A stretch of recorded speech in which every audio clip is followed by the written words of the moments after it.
Hello and welcome to the Deepest Dive from MinnMax. I'm Ben Hansen, joined by Jeff Marchiafava. Hey! Kyle Hilliard. Hi! Grant Bullimer. Hello.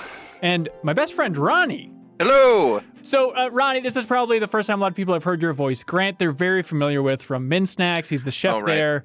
He was on an episode of A Fire Inside Out. It was out of this world. Ronnie is the reason I'm into Final Fantasy VII in the first place. He got me into this game in 6th grade. He lent it to me, as I guess you're supposed to say in the English language. Mm-hmm. Well, that's almost right. I actually borrowed it to you, and thank you. I appreciate that. So what this is the best, most thorough discussion about the Final Fantasy VII Remake on the internet. This is the deepest dive. What we've done is we've taken the massive game, Final Fantasy VII Remake. Even though Square broke it up into chunks already, it's confusing. We're taking one of their chunks and then breaking that up into 4 distinct chunks. And we're going to have 4 huge discussions about it, fueled by the MinnMax community over on Patreon. So for this first installment, we're covering everything in the Final Fantasy VII Remake through Chapter 4. So up until you're getting on a train. So we're going to be spoiling everything within that chunk. We're not spoiling anything after. And at the same time, Ronnie and Grant and I really love Final Fantasy VII. For Ronnie and I, it's our favorite game of all time, yes? Yeah, oh yeah. But here's the thing. I don't want to spoil anything from the elitist Final Fantasy VII original crowd. I think there's a certain know-it-allism going around the internet, and so hopefully we won't be doing too much of that, like, wink, wink, I wonder what that moment meant. like we're somehow enlightened beings because we played this video game 20 years ago. Yeah, I think I'm going to bow out here. But Kyle and Jeff, this is your first time playing, yes? That's right. I've purposely avoided Final Fantasy for this long, but they finally got me. That's amazing. And Kyle, what is your experience? So I've started it a number of times, and playing the remake actually has reminded me that I think I got further than I ever gave myself credit for. Because I'm definitely not past the point of the furthest I ever got when I played it. So, limited experience overall. Did you leave Midgar originally? I think I got really close to leaving Midgar. I was on a motorcycle. I had some people in my party that weren't in the game yet. Okay. Oh, man.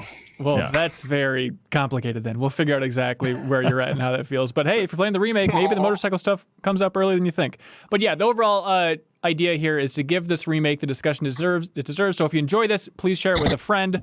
At the same time, if you want to stop watching the video version because Jeffem is staring with his cold, dead eyes, and you'd rather listen to the audio version, if you support MinnMax on Patreon at the $5 tier, you unlock the audio-exclusive Patreon feed, which is going to be filled with not only early episodes of the MinnMax show, but all of our big YouTube content like the Max spoilers, commentary tracks for Advent children, a lot of fun stuff in there. And so check that out if you like the audio version of all of our Deepest Dives, including previous Deepest Dives on Animal Crossing and Chrono Trigger and Outer Worlds and more in the future. Okay. Love it. People have been amazing. Not only have a lot of new people signed up for our Patreon to submit comments on the Final Fantasy VII Remake, so thank you. I hope you enjoy the show overall. But we've never had this much feedback. Like normally, let's say for Chrono Trigger, maybe like the first episode of Chrono Trigger, when we were asking for feedback on the first third of that game, we got maybe like 110 comments, and I was like, oh my God, this is a lot to sort through. For the first chunk here on our Patreon page, we got 230 comments. Whoa. And these weren't like Tifa's hot. It was like, here's 4 pages of my thoughts on the game. So it took a long time to boil down. Thank you for everybody that submitted stuff. In the future, if we could just shorten it a little bit, because there was a lot of editing on my part, and I hope I kept your messages intact, but there's a lot of stuff to get through. And so again, you want to get it down to a Tifa's hot is what you would like. Yeah, I don't know why everybody's not just saying Tifa's hot. No, I did something in 10 times, but other than that, would you rather, just out of my own curiosity, would you rather have people say, hey, here's 10 hot takes that I have on this game, or would you rather just have them put one thing and then just expand on that one thing? No, 10 hot takes. Are you saying listing out 10 characters that are hot? 10 times Tifa. No, I mean everybody knows junk dealer. There's a lot of hotties in this game without a doubt. But no, Ronnie, I think you write whatever you want. I'll sort through it. But if it's just we're going for specific comments in there, and we'll get to all that stuff later, but there's so much to get through here. I have kept myself as pure as possible. Somebody messaged me something today completely in an unnecessary way that I think spoiled something, and it was the most confusing spoiler I've ever read in my life. So if it's true, my mind is reeling. Oh no. How's everybody else doing just for dodging spoilers overall for this thing? I saw a fat chocobo online. Okay. All right. Easy, buddy. We can cut you off this call at any point. Ronnie, it seemed like you were devastated by YouTube. It wasn't that I was devastated by YouTube. I just got to a point where I was so sick of having things spoiled by YouTube just for, games in the last 5 years. Yeah. It was a very minor spoiler, but it was just something that I didn't know. It's something that the context of that is already in the game that we played up to this far. It just confirms that something does in fact happen. And so it was just this ugh. Okay. Kind of thing, All right. I'm so worried about it. Yeah, it's been tough. Even listening to other podcasts, they're saying that they're not spoiling it, but the way they're phrasing things, it's oh no, now it's framed in this way in my mind, so I've been trying to skip everything. Yeah, you're never as smart as you think with that kind of thing. You absolutely Yeah. aren't. Everyone always makes that, oh, don't worry, this isn't a spoiler, but ooh, I'm going to dance around it. And it's well, yeah. I know exactly what you're saying now, you jerk. Right. Yeah. It's not that hard to put it into context and figure out where the story goes from there. Yeah. Okay. Not that I don't value Kyle and Jeffem here, but I am dying to know, Ronnie, since I feel like this game is very important to us and the remake is very important to us. Right. What do you think of Final Fantasy VII Remake? Well, I started a church. It's a new religion. Yeah, no, it's way more than I could have possibly imagined. Like even if I were to, just wish upon a star that a Final Fantasy VII remake would happen, this would exceed those expectations. So they're better than a genie or a god over there at Square Enix? Is that your conclusion? That's correct. Grant, what do you think of this so far? So I've had MinnMax producer Amy watching over my shoulder for portions of it. Yeah. And she seems to think that portions of it are cheesy, and meanwhile, I'm just loving it, honestly. Yeah. The things that she's saying are cringeworthy. I'm it's hitting me hard at times, and I really enjoy it so far. There is an interesting divide in a lot of the comments because, oh my God, we have so many comments to get through, everybody, about how people are reading the tone. But Jeffem, as a complete rookie, has it sitting on you? Is that a phrase? Yeah, it's sitting on me good. I've been really enjoying it. My wife has also been watching it, and she's pointed out some things that she says are annoying. There are certainly some things that I think we'll get to later in this episode that really just wowed me. But overall, I have been enjoying it, and I've just been taking it as I don't play a lot of JRPGs, and so I'm just going to go all in on this one. And if the quirkiness is fine with me. The tone is just so nice and spirited, it's like everyone is just so very positive and really, trying to do their best and everything. That's okay if that's a little cheesy. They're the most positive except bombers. for Barrett, who's just pissed all the time. Hang on, But he's pissed because he cares so much about the Earth. True. That is true. Okay, you know what? Let's dive right into it, Kyle, because you brought it up. But real quick, do you want to give your quick taste, Kyle? Oh yeah, I'm really enjoying it. I there's definitely some cheesiness to it, but I'm with you guys and Jeffem. It's just it's very earnest, and I'm enjoying it. There is a little bit, which you're probably gonna shake your head at me, Hanson, of just that a little bit of it takes a little bit too long for characters to talk to each other, which is a Kingdom Hearts issue. Don't say it. And so that part kind of all right, come on, but overall, just I'm having a great time. I didn't want to stop. And by the way, you are a saint for getting the game early and playing as little as you did and having to wait as long as you have, because I'm sure it's been killing you. It killed me less because I replayed it again. The first 4 chapters, I've gone through it twice now, including for how much I've played that opening section, then also stream chapter 2. So I've gone through these sections a fair amount at this point, so that alleviated it. And also, I am in love with it. I'm in Ronnie's camp. I talked about on the MinnMax Show podcast just how I think it's just unbelievable. It's so silly, but the second time playing through it, the note that I took is just it proves that the dorks won. That Oh wow. we have won culture at this point. When a company like Square Enix is pouring hundreds and hundreds of millions of dollars to bring Jesse to life. It's like, that's it. Like my tastes for the last 23 years have been validated. Everything is right with the world. And so my point is that, like, I'm sure I'll come into contact with a lot of things later on in the game that will drive me nuts or maybe frustrate me. But right now it is so pure and so good. And there's a couple things where I'm like, that's like the worst it gets, you know? And so I don't mind playing through this opening section again and again and just savoring it. But here we go. Here's a good place to start with the community comments. Brian, wait, hang on. Before we start that, I just want to say that the two words there that both that Jeff and Kyle said was earnest and spirited, and I think that like perfectly encapsulates the first few chapters. Yeah, and I love that. And it's weird I think the original game set such an amazing tone for Midgar, but kind of the uplifting nature that you're finding in it, Jeffem, is new in my mind. There's always like a layer, and it's like kind of like focused on certain characters we can talk about later in the original game. And in this one, it does feel more stretched out, and it's more of like, it's less of just a heavy oppressive tone, like, look at this crappy city, what are you going to do about it? Which I think was what the original game was getting at. But Brian Regal says, I'm not sure why, but during the beginning cutscene, my eyes got a little watery when that famous tune started and Aerith walking down the alley and then the camera pulling back to show all of Midgar. I never really finished the original Final Fantasy VII. I was somewhat taken aback by how much nostalgia it affected me so much.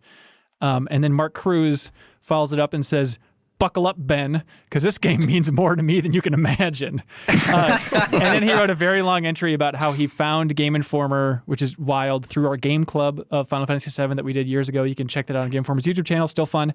And so Mark says, hey, the moment where you meet Aerith and you can hear her theme in the background, the tears began and the emotions didn't stop until the stopping point of this game club. So I have a question for the panel. What parts of this section of the game elicited the strongest feelings for you? Oh man, I mean, it's by a mile. It's the just the introduction, the intro video. I've watched 5 or 6 times now, and I get the chills every time I see it. And it's when the title comes up. Yeah, it's when the title comes up, and it's that crescendo of music happens, and my I like physically float up in the air. But and that's happened like 5 or 6 times now. So. You've had it from the demo, though. Does it have a different effect, or like is the same feeling with the demo? It's the same feeling. Yeah. It doesn't. It has not dissipated yet. So it's such I hear you. It's such a weird one for me, where it's both times now. Well, I guess all 3 times. Although when we were streaming it, I felt it a little bit less. But for me, it is the moment right after the discussion with Aerith, and the ball sack goes fly around for a bit, and then it's the transition into the combat when the classic battle theme starts. For some reason, it is that moment in Chapter 2. Even replaying it, I got goosebumps. Like, it is just, because it's just this feeling of like, bam, Sephiroth, bam, Aerith, bam, amazing version of the battle theme, and bam, into amazing combat that looks fantastic. And it's just, that sequence slays me. Grant, anything for you? I know you have ice water in your veins, but... Honestly, it's the opening sequence. And even just thinking about it right now, it's still hitting me right now just thinking about it. I'm not even watching it. I don't know what's wrong with me. Something's changed. Wow. And you're no softy, Grant. Really, you're a badass over there. I mean, that might be too far. I just don't get like super emotionally connected to stuff, but that opening theme when Aerith is just hanging out by the pipe of Mako there. Yeah. It's just the first few notes with the train and the peel back to the Midgar. It's so good. I love it so much. Yeah, Giovanni D'Amico has an amazing take, and he says, and we're going to do the thing that I said we weren't going to do, and I'm sorry. But he says, hey guys, first time playing any version of Final Fantasy VII, and I'm loving it. That opening, holy damn moly. And I just love that he talks about the opening scene and says, holy damn moly, which is very fun for a cheeky nod. But anyways, okay, talking about the intro here, this may be so obvious, and it wasn't until I read this comment. This is the amazing thing about taking the hive mind of the internet and like these huge Final Fantasy VII fans, and they just put things into a perspective where it's like, oh, I'm an idiot. So Stephen Herrera says, did anyone else notice the 1900s style outfits for the kids in the introduction video? Given all the generally futuristic character designs and most of the other characters, they feel really out of place. And then Andrew Vala comments with this humdinger saying, I'm fairly confident the introduction video takes place years, if not decades, before the game starts. It shows Midgar's construction before the plate and hints at the effects the Mako reactors will have on the land when they focus on the wilting flower. And I was like, that's insane. That can't be right. And I go back and look at it. It definitely is. I don't know about the exact timing of how much time it is before, but it definitely is about like the building of the Mako reactor and about Midgar overall. There's so much construction equipment everywhere. Their clothing is looking different. And then the kids on the playground, right before they look up at like the first Mako reactor, like exploding into the sky, like all the lights in the playground turn on, like they have electricity for the first time. Did anybody else pick up on this? No. Okay. That's way too smart for me. I was under the assumption it was like slum life versus top plate life. That's how I interpret it as well. Wait, so in the slums they dress like they're in the 1900s and they have like the old fashioned bikes and stuff? Well, yeah, just like poverty versus wealth. Yeah. Scott Castro says, what the heck time period am I supposed to believe this is taking place in? There are vintage 40s and 50s vehicles, but digital road signs and clearly some kind of giant reactor at the center of the city. The world is incredible, but in terms of chronology, it seems all over the place. I love that. Does that matter though? I don't know. I don't even think about that. This is a fantasy world. I don't know. Yeah, it's steampunk, chaos. But that's one of my favorite things about the original game too, is just what a mess Midgar is overall. Like, we're going to talk about it later, but just languages mashed together, styles, which I think is a lot of the original Final Fantasy VII, is just like this weird hodgepodge held together by shoestring of technology back in the day and stuff. And so I love the idea that like, yeah, it's steampunk, but then all the cars, it almost looks like Cuba or something, just in honor of you, Mr. Scott Castro.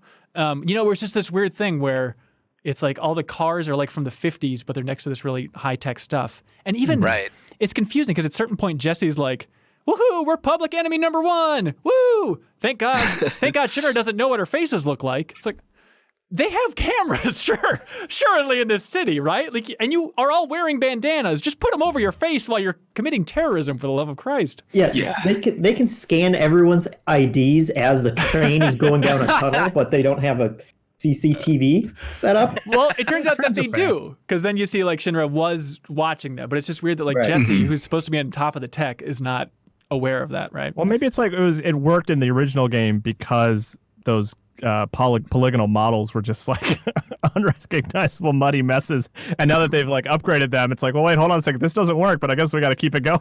Wait, so you're saying Shinra just couldn't recognize who they were because they couldn't recognize facial features back in the day? Yeah. What, they have mouths now? Wait, how come? Wait, when they're in combat, they look completely different than when they're walking around. They're shapeshifters. Get them.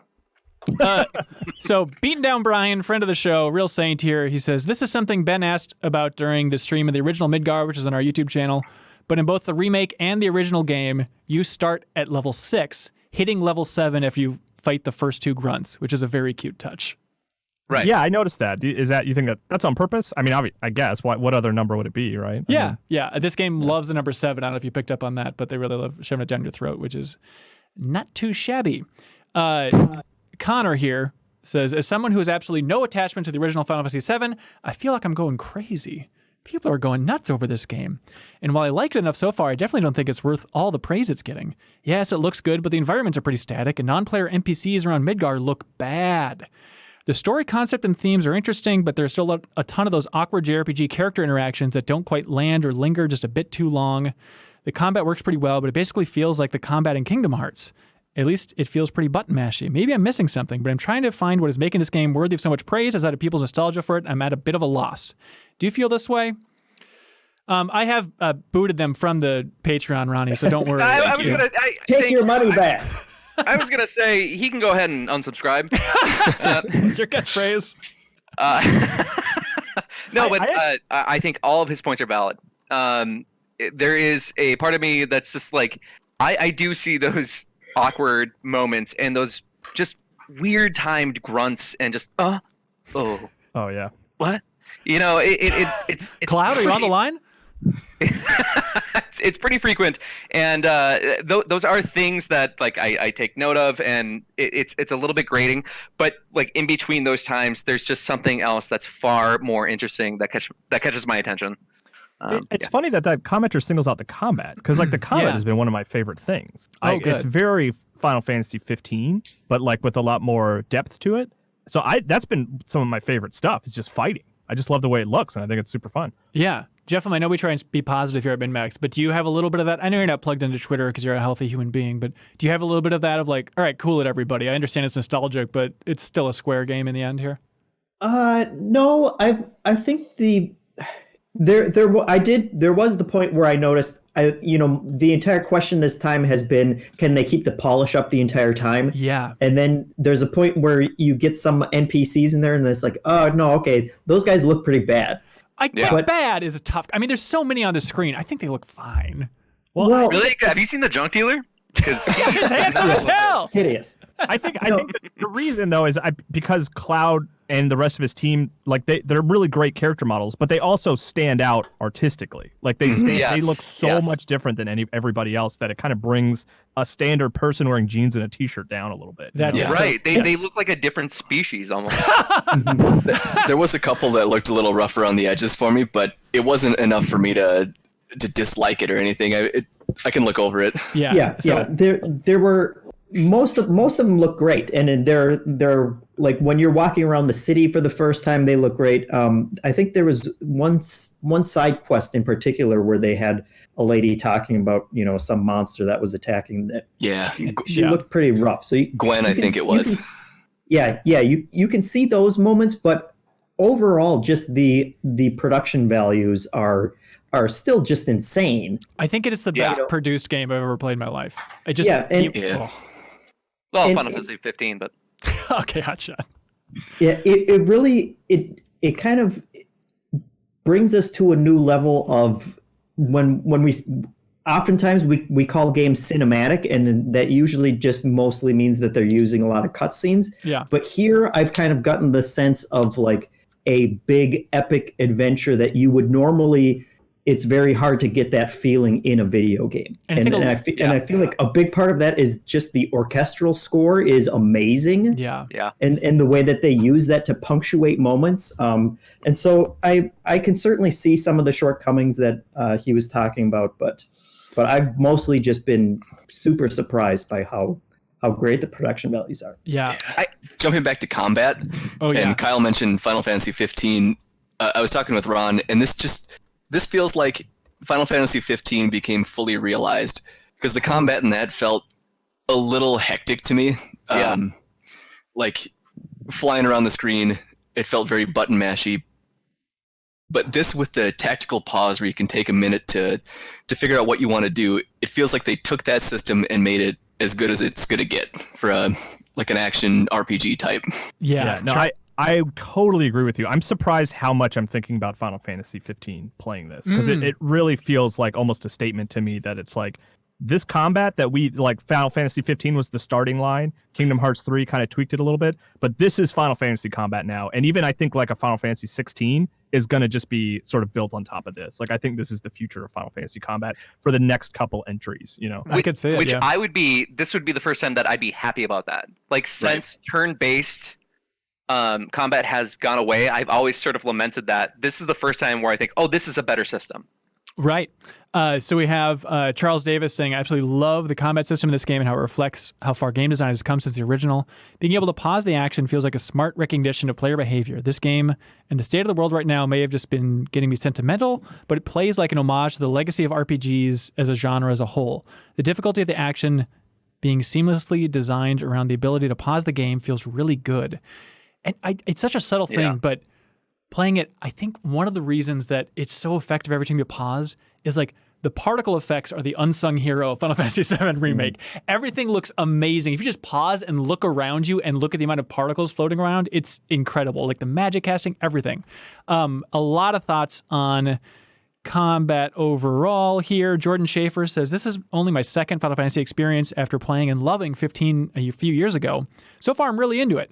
My only complaint is that I don't really like the combat system. Maybe I just suck at it, but it constantly feels like there's way too much going on at once, and I'm somehow supposed to be keeping track of my whole team and directing their attacks.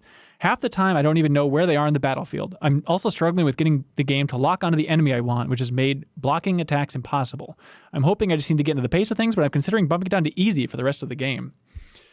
I think you just... I've run into that lock-on stuff a bit. I kind of... Sometimes I feel like I'm not quite on the character I want to be, and the camera's not facing the right way. But but you're still successful by hitting square, so it doesn't bug me too much. Yeah, I think the main time where that has bothered me is during some of the side quests where you have to take down some flying enemies, or like the enemies on the walls in Chapter 3, where it's like, all right, I'm just going to hit square, and sometimes I guess I'll go up, but like, how high can Tifa jump here? There's a lot of just kind of like mushiness when it's not in your realm and you don't have Barret, but I'd imagine for the rest of the game that's not going to be an issue if Barret's always going to be on the table. But for that chunk, it was kind of odd, right? Chris Bartlett says, how do you guys feel about the combat? I'm coming around on it the more I get used to managing multiple characters' ATB gauges, but I feel like the game would benefit from a system like 12's Gambits to automate the AI's actions a little bit more. They have a little of that with auto-cure materia, but I'm hoping they do more. Yeah, I think I have also really loved the combat, and it feels to me like it's almost just an action game with cooldown abilities, except then there's the added depth of trying, like managing the limit breaks and the summons and all of that stuff. So I have been surprised by just how good like certain moves feel to pull off. Yeah. Mm-hmm. Yeah. There's what was his question? Bringing up the just what you feel Gambits. about it.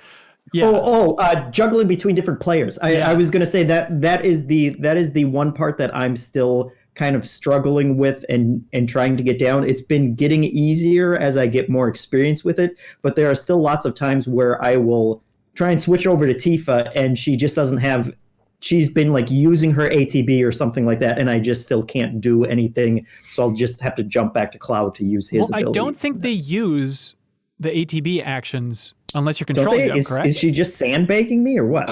They don't, but their meter builds much more slowly than yours does. Okay.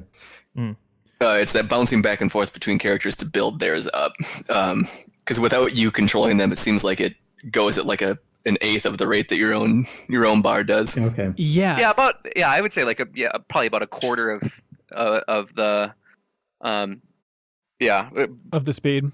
Of the speed that yours grows at. But I found that so far the combat has been I've actually really, really enjoyed it. Yeah. I really like the when you do an ATB like spend down, what do they call those? Abilities?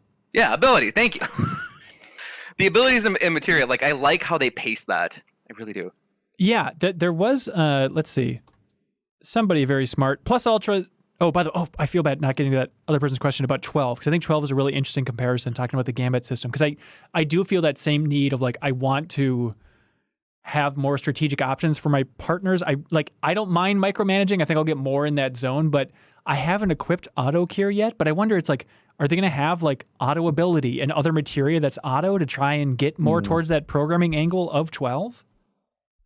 I would assume so. I'd forgotten about the Gambit system, which worked really well in 12. If they could implement portions of that in this, I think that would take this to even another level that I would enjoy more. Yeah. Plus Ultra here is getting to the core of it. He says, how do you feel about the need to use ATB to use items? I understand that it balances healing, but it really hurts to have to use an ATB just to use a status item. Oh, I totally hear that, especially if you're getting to a point where you're feeling like you're losing the battle. And there were a couple of points in the game where I just kind of felt like, man, I really can't get ahead because I'm just filling up one bar and I'm using that for a high potion. Yeah, and I've run into a couple situations, especially like a boss fight later on, which we'll get into, where it's like I'm just gonna run around. I know rolling and like blocking also raises the meter faster, but like that seems too hairy. So my best strategy, as far as I can tell, is to just run around the perimeter and wait for it to go up so I can pop an item before I jump in there. Yeah, and if you hold triangle while you're doing that, Cloud shrieks. Oh, really? Like, yeah. I haven't checked that out yet. I'll give it a whirl. Thanks. Yep. A quick question that I don't know if you guys have the answer to, but there is a difference between like tapping square and holding down square, right? Like you do a more powerful single attack when you hold down square versus tapping square to do a bunch of smaller attacks. Is that the distinction there? It's a crowd control. It does an area of effect if you hold versus tap. Okay. Yeah. Because 15 is all just holding. Like there's no advantage to tapping in 15, if I remember. Oh, okay. Yeah, I could be wrong about that. But yeah, that took me a while to figure out. I was like, well, I think I'm going to keep tapping because he's attacking more often. But then it was later, I think, that where I got a tutorial with Tifa where it's like, hold down the attack button and she'll do a big old kick. with her red shoes. Yeah. And I was like, all right, okay, that must be the distinction there. Oh, fighting as Tifa is so fun overall. But the I was super surprised by that actually, because I didn't control her for a long time, and then I got into some fight where I had to switch to her. And that stupid dog, wasn't it? Yeah, I think it was actually. But she plays. I was surprised by how different she feels compared to Cloud, and her uppercut ability feels as good as any fighting game move. Yeah, Emma hits it out of the park here, who supported us on Patreon while watching the Midgar stream, I think. So thank you, Emma. She says the original Final Fantasy VII was sometimes criticized for having characters that didn't feel unique because of the materia system. The remake retains the same materia system, but addressed those critics by making every character feel distinct during combat. Their different combat ranges, mobility, and abilities made all the character feel unique. Game of the year, she proclaims. Wow. Yeah. That is an excellent point. Absolutely. Like, for a big criticism from fans of Final Fantasy going into 7 is like, it's also mushy. You can just swap materia around and there's no difference between characters. So now it's like playing as Barrett versus playing as Tifa is pretty wildly different, and it's really amazing. And then she asks, which game has a better stagger system, Final Fantasy 7 Remake or Final Fantasy 13? Oh. I did not play 13. Does anybody remember the stagger system in 13? Well, Cyril Vasquez has a really good tweet where it's something along the lines of like, every time you stagger an enemy, pause the game and put your hands together and thank Final Fantasy 13 for creating this mechanic for us. Let's get how Cyril feels. Yeah. Yeah. Pritham, oh boy, Pritham Yarlagada, thank you, Pritham, says, my first time playing Final Fantasy 7 and I'm absolutely loving it. My only hang up is that, and Grant, this one's for you. All right. The roll doesn't have iframes.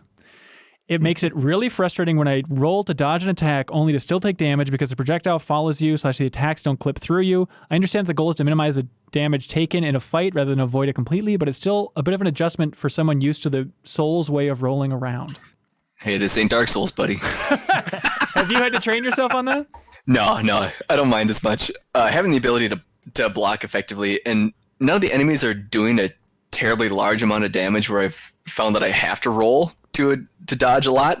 Outside of the one boss fight that I'm sure we'll get to later, who is actually doing a significant amount of damage, just blocking's been enough for me. Yeah, and it's amazing that my first playthrough, I used the materia where it like elevates the attack and more of like a crowd attack after the roll. It's like, oh, that's sweet. That's going to be my style. That's going to be fantastic.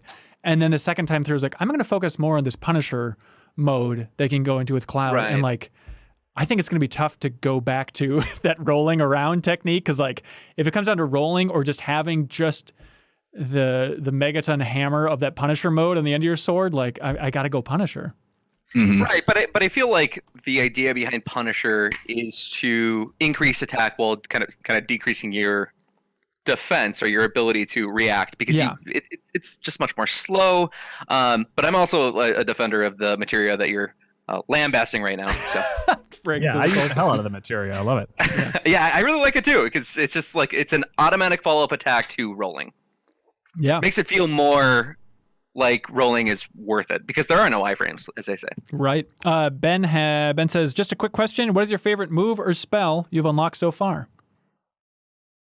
Mine would be the triple strike that Cloud does when you get that second sword. That thing just kills, and it's so nice to whenever a big group comes after you. It's like I just spam that thing, and then also hitting 3 guys in a row like that fills up your ATB so much that you only have to do like one more sword flurry or so. Yeah. In order before you can do it again. Yeah. It's just super satisfying. I mean, I'm trying to think favorites attacks. I mean, honestly, I get a little butterfly in my stomach every time I use cross slash, like the limit break, but that's not fair. I mean, of course. Oh my god! Yeah, of course. That's amazing. Oh, I love that. Absolutely. I for whatever reason, like it feels like fire materia is just like the ace up my sleeve. Like no matter what, like at least I have fire materia, which is going to do 600 damage to anything I throw it at. And I just got that to Fyra. Really? Where we're at. So like I don't know if that's like kind of where you guys are at, but maybe that's Mm-hmm. and then it does like 1,000 damage. So it's I love it. Yeah. Yeah, because you can scan enemies once you talk to that really cool kid. What is his Chadley. Oh, the coolest guy with the Google Glass. Chadley. Chadley. Yes, Chadley. You said it. And everyone you scan is either like, use magic on this guy or use fire. And it's like, all right, well, all I got's fire. So I guess everyone's getting fire. That'll have to do. Sam Marsden says, hello, bestest buddies. I haven't played Final Fantasy VII since my first playthrough. Oh, hello, Chadley.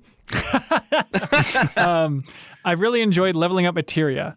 I've almost been selling all my items to buy the equipment that gives more materia slots so I can keep grinding that AP. Help! Oh, wow. And Joe Halaska says, everyone, say it with me.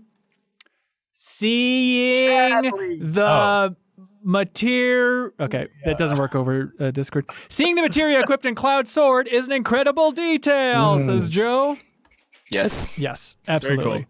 Very Even in the Gloves of Tifa and with Barrett. Yes. Yeah. Yes. I love it. I have one note written down here that materia looks exactly as cool as I hoped it would as a young kid. Yeah. Seeing it swirl instead of being a 1 pixel little blob of green on the screen is just beautiful. And I love every second of it. I love seeing it like in Jesse's hand. It's like, oh, it's like big. I want to play with that so bad. Because I remember, Ronnie, I don't know if you remember this crap, but like back in 7th grade or whatever, like they'd have them at state parks, usually in like a store where they sold a bunch of stones or whatever. But anyways, they'd have a bunch of we went there weekly. Yeah, go on. but they'd have a bunch of like colored spheres, and I would like buy it. Do you remember like collecting this? And it'd be like, oh, it's like materia, and now it's like those balls of materia brought to life in the game, and it looks exactly like how I imagined it. Yeah, let's move on. Are you talking about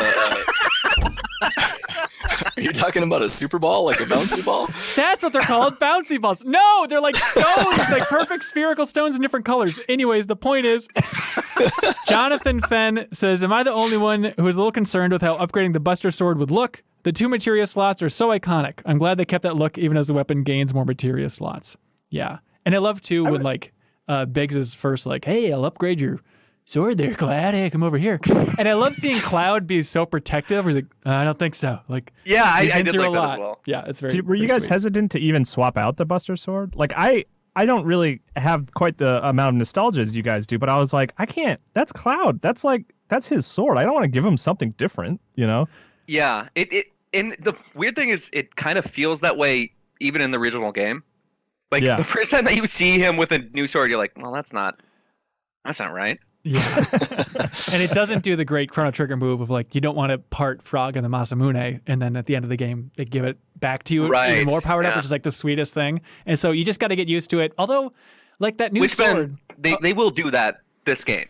Do you think so? Yeah, you're probably right. Yeah, they will. They'll just like, Sephiroth will just like dig through your inventory and throw all the other swords away. Yeah. Steve Biddo says, the weapon upgrade system has been hard to manage as someone who played the original many times. It's difficult to know which weapon to upgrade, assuming there are many other stronger weapons down the pike. And then Nicholas Freitas says, weapons don't share SP, so you can spend it all on the Buster Sword and still have all the SP when you get a new weapon, which is very helpful to know. Yeah, I don't think I understood that. So wait, so if I spend it on one and I get another weapon, take it back, or it's just it never left? It just has, the new weapon has its own pool, and I think it starts at the same place that your other one is at. Oh, that's I think cool. so. Okay. Yeah. That makes me more excited to swap out swords then. Yeah. Bo Bakken says, I'm very excited for the weapon proficiency system. My favorite thing about Final Fantasy IX, yes, 9, he says, was buying up every piece of equipment available and learning whatever skills attached to it. I've been waiting for that system to return to any Final Fantasy game, and I'm happy to see it here, even if in its less robust form. Ronnie, you just played through 9 again. Did you think of that as well? No, I didn't think of that, but it perfectly summates why I like it as well. Because I did the same thing in 9, where I just really enjoyed like seeing like, oh, okay, new weapons are available. Let's go see what kind of skills they have. And more times than not, like it's a skill like, oh yeah, that'd be cool to have.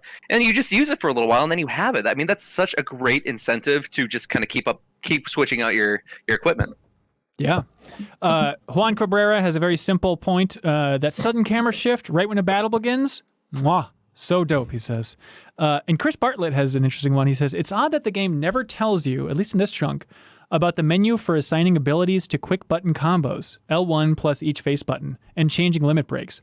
Maybe they leave that tutorial for when you get more limit breaks eventually, but it'd be useful to know early on. Have you guys been using that L1 quick attack menu? Nope. No, I didn't know that was a existed. thing.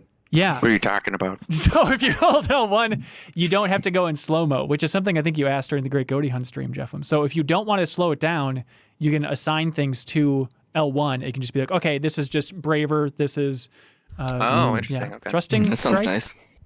But I always think it's fun to go Speaking slow-mo. of little things that it doesn't tell you, I completed all the side missions before I realized you could hit R2 to pull up the on-screen map. Oh no! So I Somebody was else like, had the same you know, this is kind of annoying. I have to keep checking the map.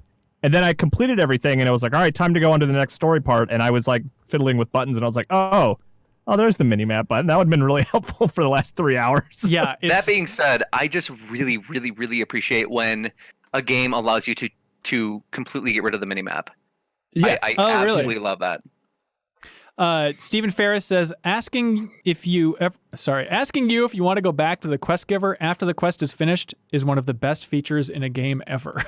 Yeah, it is good, but there has been times when it's like I kill the last thing and there's a giant pile of boxes and it's like, well, Yes. I want to go to those boxes, and then you're just kind of stuck there and it's Yes. like, guess I gotta walk home myself now. Mark Miller. Yeah, I did that once, and then I had that moment of just like, oh, I for sure missed something, which I didn't, but I just felt like I did. So I Yeah. went back to see if I did miss anything. I didn't, but that's the last time that I'm going to do that. Mark Miller says, slicing the Shinra boxes open is one of the most satisfying loot sources I've ever experienced in a game. The way they break and slide apart and crumble and the sound of it is just amazing. It's such a simple thing, but it really brings me joy every time I do it, and I actively seek out the boxes as a result. I do wish Cloud had a little 1-2 combo, because if you don't get them all in one hit, it's like a little bit of a like half-second reset to do the attack again. Yeah, I Yeah. agree. The game's Minor. not good, so stop playing All right, now. shut it down. Ronnie's closing his church. And then no more. Jay Purrington says, the planet bleeds green. Cloud's eyes are green. When NPCs die, they evaporate into green Mako dust. So please, for the love of God, why the f*** are Mako shards red? I'm sorry, Mako? What? Sorry, shards? we need to get used to saying it. Do you know what Mako shards are? No. They're in those Shinra boxes that you apparently have been dodging this entire time, but they're filled with, where it replenishes like a little bit of MP. Oh, sure. Yeah. No, I guess I'd never noticed that. Okay. Yeah. Jonathan Fenn says, hey, Avalanche, 2 ends. I loved the detail about Jesse being a dancer at the Gold Saucer. More than just helping to flesh out the Avalanche crew, it shows that they are already putting thought into building a rich world outside of Midgar. Even if we won't see it for a few years, this really helps get me excited for the future installments. Jonathan Fenn, absolutely. And now we're getting into it. Travis Manick says, I didn't care for the fact that Jesse was such a flirt. Don't we already have Tifa and possibly Aerith for this? Okay, a lot of feedback on Jesse. Ronnie, what's your take on Jesse in the remake? She's a lot of fun. My gosh, I really like her. I like her a lot, actually. Yes, she's a little bit like, I don't know. I just kind of view her as like theatrical and kind of a flirt, but I don't know. Like she's got a lot of personality, and I really like that. Actually, all the guys from Avalanche have a lot of personality, and I really appreciate that. Even Biggs. Well, Tyler Carver writes in, he says, I don't like the guy who looks like Charlie Sheen, who is friends with Wedge and Jesse. Oh no! Yeah. My first note here: Charlie Sheen is in my party. Damn it! Yeah. I can't not see that whenever he's on screen. Terrell Tolliver says he looks like Solid Snake, by the way. But yeah. I was just gonna say he reminds me of Snake. That's all I can see. Oh, really? Because of the What? bandana? I don't see that at all. Wow. It's the voice, it's the bandana, the dark hair. It's all of it. But I love Jesse. That was part of what AIM was cringing about, was Jesse's character. And one note too, Jesse Raspberry. Yes, I missed that note on the floor in her dad's room, which I guess we can get into in a bit because oh my god, I did not catch Jesse Raspberry. Yes, so I missed that note, and so I was capturing my playthrough, and there's a flash where she shows the ID for her dad later on, and I went back then to the footage to scrub through and paused it to squint to figure out what her last name was. I was like, Raspberry? What the hell is going on? But I guess like Biggs and Wedge can't have last names because they're Star Wars Easter eggs. You know, you can't invent a new last name unless it's Antilles or something confusing. But yes, that was mind-boggling. I mean, do you want to talk about visiting her parents?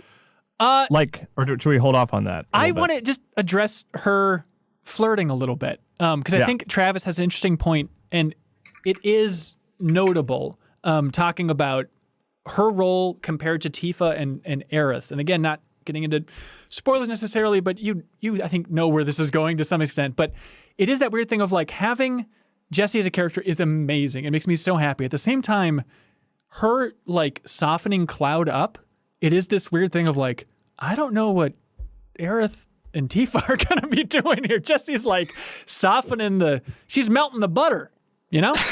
Yeah. To a certain extent, I don't.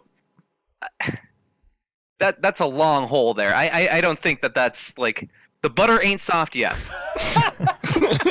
And there's a lot of like growing. I mean, he's just getting to like a spot where he's just even expressing how he's feeling.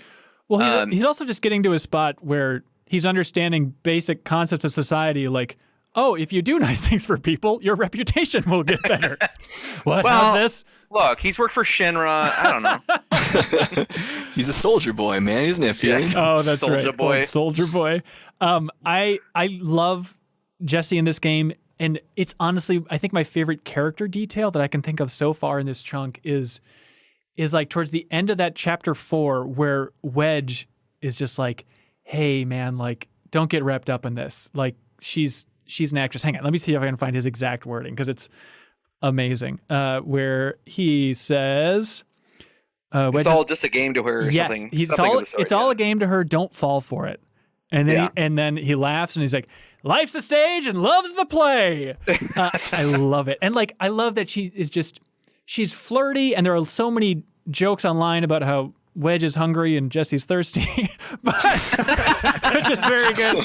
But I love that idea that like, no, she's just having fun. Like it's not like she's craving Cloud's boner. All that's going on here is like she's just being flirty and silly, and she's constantly saying psych, and she just wants to be silly. But I love like even in chapter 1, she has this awesome line where you're gonna go blow up the reactor. And she just says some line where she looks at Cloud and she's like, go blow her mind. It's like, I love that. I am in love with Jessie now. It is so good. Back to chapter 1 too, when Barrett is giving his spiel about the planet dying. Jessie gives Cloud a little shrug, like she's heard that speech a million times. Just go with it. It was like a half an hour into the game, like, well, I guess I love Jessie now. Yeah, absolutely. Quick serious question. Is it implied that when they blow up the reactor that like the CEO guy like made the explosion larger and now I just want to make sure that I understood that correctly. Yeah, because I mean that's how I as interpret the story goes on and Jessie's more and more like it was my fault, I used the wrong explosive. I was like, I started to think, I was like, well, maybe she did use the wrong explosive. But it is they That's made what they want you to think, Kyle. Yeah, who are you working for? Who are you, Shinra middle manager? I did really like that it is kind of interesting that like there are two things here. Like number one, the president here obviously did have something to do with the explosion, but then also she went off the books and used a different explosive agent. So like there's enough doubt there for her that she's like, did I really do this? Because there's that awesome moment. It's a great moment where they finally step into Sector 8 and they look at the damage that just happened. Yes. And they're like, did we just do this? I think that was when Wedge moment. looked at the camera and he said, did I do that? Which I thought was in poor taste. I But wouldn't put it past the game to do that, honestly. how dare you? Just having like Wedge be like, I'm Matt Jones. My butt's on fire. With guilt. The part that I love too is after like they're all celebrating and stuff after that run, you know, and Biggs is like, I'm gonna go take a shower. A lot of craving showers in this world. A lot of shower A lot of talk. showers. A lot of And then, you know, Wedge is like, I'm gonna go eat a pizza or whatever. We'll get into that later. But then I love that he's like, what are you gonna do, Jessie? And she's like, I'm going to go home and try and figure out like what I did wrong. Because she's like seriously evaluating her life and the fact that she killed tens of thousands of people. Who knows? But and this is different from the original then, right? Is this where is that a separation, or is there a little bit of it's that an in the interesting. original? So Fred DeNovo says, were Shinra the ones who actually blew the reactor in the original game? I'm having trouble remembering, but if not, I like the change that Shinra is willing to lose the reactor to blame Avalanche from the beginning for the devastation. So for the first reactor, as far as I remember, correct me if I'm wrong, Ronnie and Grant, but I think this is new to have Shinra so clearly labeled as doing this. Yeah, there was no implication that Avalanche or that Shinra did anything in the original game. But the concept of like... There was a... I mean, I feel like a little bit later on, there's at least an implication that they knew the involvement of Avalanche in that first thing, that first attack. So I don't know what their involvement was in this, but... Well, I mean, in the original game, yeah, there's a part coming up where it's clear that they're in the loop. But I don't know if it's for the first one. But yeah, right. And like in terms of the guilt, Kyle, that I think you're getting to as well, like it's pretty light in the first game. There's like one line in particular. It's non-existent. Well, no, we just did it in the stream. Remember, like there's a line where Jesse was like, there's one line. Okay, look, there's one line, but it's a powerful line. All right, technically existent. So let's get to it. But that is interesting. I do like that, like her being unsure about herself. You know, she's confident in so much else about herself. To be not confident about that element of her life is interesting. Yeah, Yarrow. Right. Yes. Okay. Yarrow, oh, nope, you got it. Yarrow says, the side conversations from NPCs in Chapter 2 is a great bit of world building.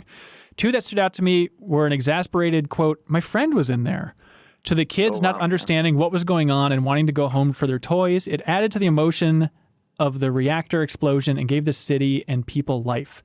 This was shocking to me. Like the amount that they give just NPCs in Midgar just unbelievably emotional lines to say, and like especially seeing like paramedics and like EMT workers like, we need a stretcher over here. It's like, it is like a scene from Call of Duty. It's bizarre.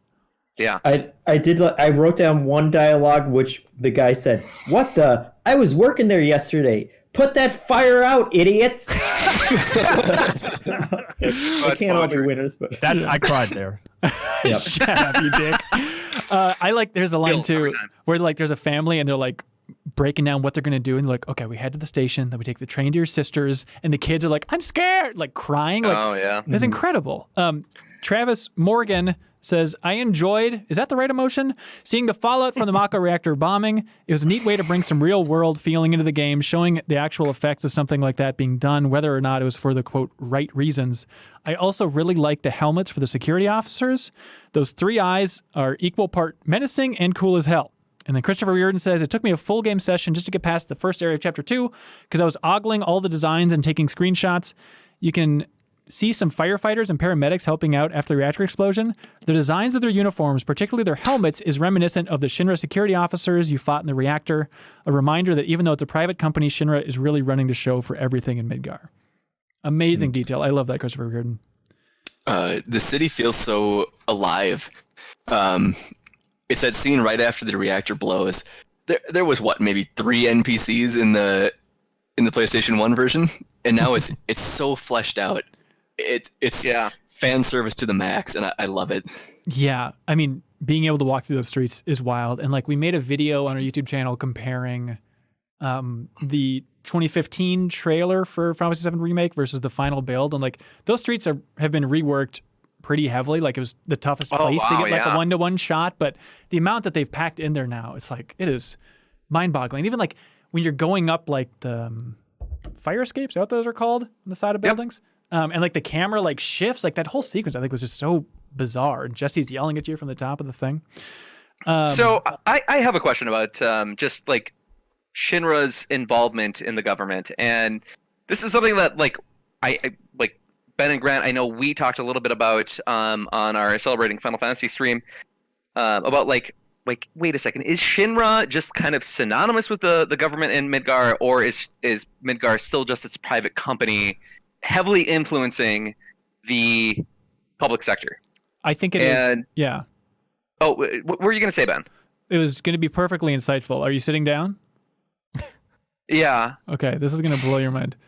I don't really know. No, I think it's just that I think there is a government for Midgar, but I mean, the implication is that it's just been silenced and overwhelmed by this energy company. Mm-hmm.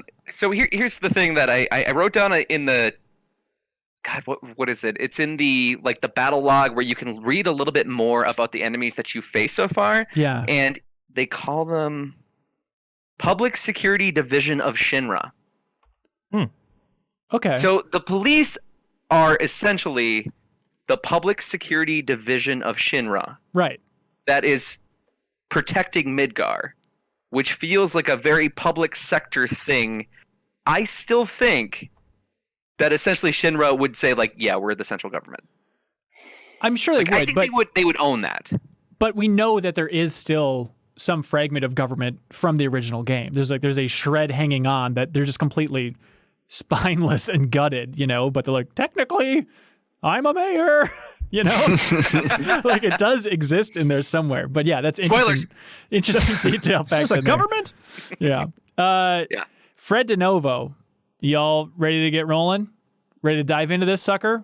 Start the deepest dive here? Fred DeNovo says... not started? Well, we haven't talked about a lot of big things. Fred says, I'm currently having some issue with the amount that we're seeing Sephiroth. I know they couldn't wait until part 2 to introduce him, but I like the tension and build up to his reveal in the original. I'll reserve full judgment until I play more, but as it stands right now, it isn't my cup of tea. All that negative aside, I'm really enjoying the game. Ronnie, what was your reaction to seeing Sephiroth so early in the game? I thought I would hate it. I love it. And the reason why is because it just seems like he's pretty much just a representative of Cloud's self-doubt. And just everything negative that has a strong and powerful voice is just represented by Sephiroth. And he comes out during those times. I love how they're using Sephiroth so far. And I think it'll be interesting to see how they expand it. Yeah. For sure. I thought I would hate it too, because a big thing with Katase, the game's original director and this game's producer, is he's talking about oh, we wanted Sephiroth in the original game to be like the shark from Jaws. We wanted to keep him hidden. It was just talked about. You saw the aftermath and consequences. And so having Sephiroth within an hour 10 of this game, realistically, it's oh my God. But then I think just that scene is so great. And having that shot where Cloud turns around and starts to walk away, and then Sephiroth's just right there, and he's tall as hell. And it made Sephiroth feel scary in a way that I haven't felt since the original game. Yes. Yeah. No, absolutely. I love it. What did you, without spoiling anything, what did you think about what Sephiroth was saying there, Ronnie? Do you think you can talk about that without spoiling anything? No. Okay. It was weird to me that he was so concerned about the planet. He's oh, you're saving the planet now. You've got to save the planet. And then he almost sounds a little like Emperor towards the end, where he's good, very good, Cloud. Of the voice actors, I think so far, he has a calm yet menacing presence that I think is captured really well by the voice acting so far for him. Well, I would agree with you that he's the best so far, but you're forgetting something crucial that Adam Walker brings up, saying, can I just say the voice acting for the kids that I've heard so far has been top-notch. First time seeing Marlene interact with Barrett nearly brought the waterworks. Marlene, star of the show voice acting-wise for me. That kid's voice is unbelievable. And everybody knows I had a very anti-Marlene stance before this game. Yes, I hated that 4-year-old girl. Just unbelievable. No, I'm sorry. I got to go back to this. What I remember what I was going to say about Sephiroth. Sure. What I like about the precedent that they're setting there is that Sephiroth is actually paying mind or attention to Cloud, even if it is just sort of this hallucination. What I felt like in the original game is that Sephiroth was almost just kind of barely knowing of Cloud. He was just kind of this afterthought, and in this, he's just much more menacing. Huh. Well, people who don't know Sephiroth in the room, please raise your hand. No, Jeff, did you have any takeaway from the Sephiroth scene? Yeah, no. It's complete. My takeaway is that it's completely fine, and I've seen a lot of people saying, "Oh, there's too many flashbacks," and that like they're emphasizing this stuff way too much. And as someone who doesn't really know what the hell's going on, the pacing's fine. It seems fine. It's intriguing what they're bringing up, and everything's fine. I'm as a newcomer, I'm totally enjoying it, and there wasn't anything that stood out to me as being bad about that. Yeah, Kyle, I'm happy to hear that you find it intriguing. Honestly, I'm delighted to hear that you find it fine. Kyle, answer this question from Crater. He said, when I played the original Final Fantasy VII, I thought that Avalanche destroying the 8 reactors of Midgar was the core story of the game. Ryan, I think you were saying you're in the same boat, right? Yeah. I worry that all this focus on the bigger picture and the foreshadowing there takes away from the here and now of the Avalanche Midgar story that I originally thought was so critical. And subsequently, I worry that new players will lose that eye-opening moment of realizing the story is bigger than just blowing up reactors. So the foreshadowing for you, Kyle, is it jarring, or do you feel like it's flying right by you? I don't find it jarring because I don't have really a point of comparison. But I mean, I think you could make an argument that it's just better storytelling to make Sephiroth more of a character early on, just to I can't speak for the original, but plugging in a villain kind of late and finally revealing him doesn't always work just narratively. Like, to give him a chance to actually learn who he is and be scared of him for longer. I'm thinking in the long term, I think that will pay off, Yeah. But like I said, no point of comparison. So right. It's taught me that both are viable means, whereas before this, I would have been much more in the camp of no, he's so much better as this mysterious force, because the tension is so huge by the time you finally see him in the original game. It's he's just mentioned, right? The name bubbles up, but you don't really know who he is. Is that kind of how it works? Yeah, he's mentioned. You see very much so, where Sephiroth is named a few different times, and you have this moment of just obviously this is a big character here, but there's never it's a lot longer than when you actually see him. And even the first time that you see him in the original game is not necessarily the most impressive thing in the world. So I like this. Yeah. In our Midgar stream, I mean, you see his actions within on the 3x speed. It was in the first 2 hours of the game. Yeah. You see the his physical form you don't necessarily see until later. Right. And to be fair, as a newcomer, he's still plenty mysterious on what the hell is going on with that guy, who he is, what he actually is at this point. He did something to Cloud is kind of where I'm at right now. Well, I mean, he says, he says in that scene, if you're listening, he says, look, Cloud says, I killed you. You know what I mean? So it's a weird detail. What is the backstory? So there's plenty of question marks as to what's going on with that. I don't feel like they have completely spoiled me on what's coming, because I have no idea what the hell that is. And the part that's amazing going through that bit at the opening of chapter 2 again is if you just look around, they change so much of the geography around you.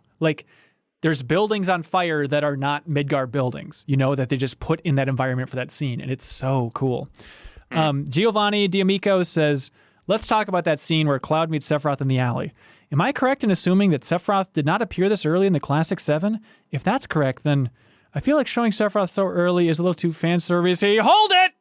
187 comments on Patreon, and not one person has mentioned the NPC who is literally a face scan of Ben Hansen, and that his mouth/voice sync is absolutely atrocious. The worst part in the game thus far, leading to the obvious conclusion that Square Enix has reskinned an existing NPC at the 11th hour to get Hansen into the game with the junk dealer.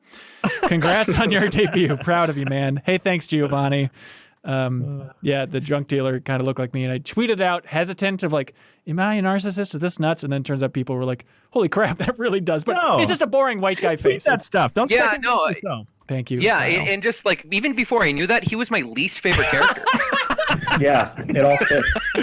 Well, I was so excited. He's like, I got a couple hot new items for you. And then they go in there and he's selling 2 potions and a high potion. It's cool, I've got dude. 5 potions, 5.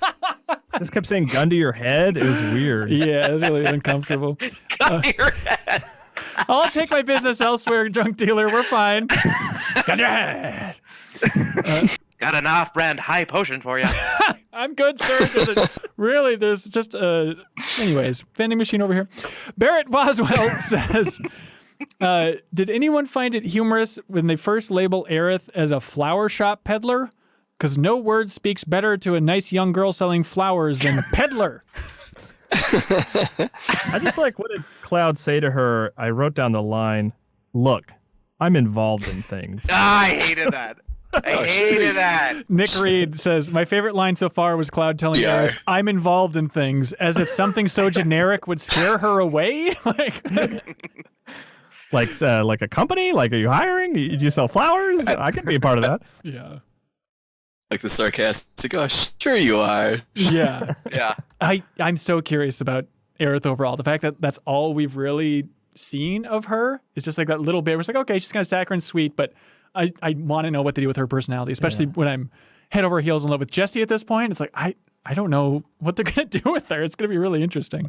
Well, I know Harry Potter Dementors seem to like her. So that's, I know that much. That's right. And Cloud couldn't see them until she touched him. Yeah, because then they're flying around the Shinra soldier and he's like, what the hell's wrong with you? Don't you see? Oh, okay. Yeah.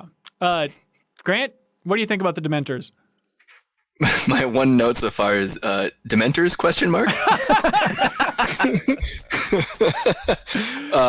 Turn into an animal. It's an odd departure, and I'm curious to see where it leads to. Because right now I'm kind of on the fence of how I feel about them. Oh, so this is a new thing? In a way. Kind of? So basically they've kind of reimagined something that was in the original game and moved it up a lot.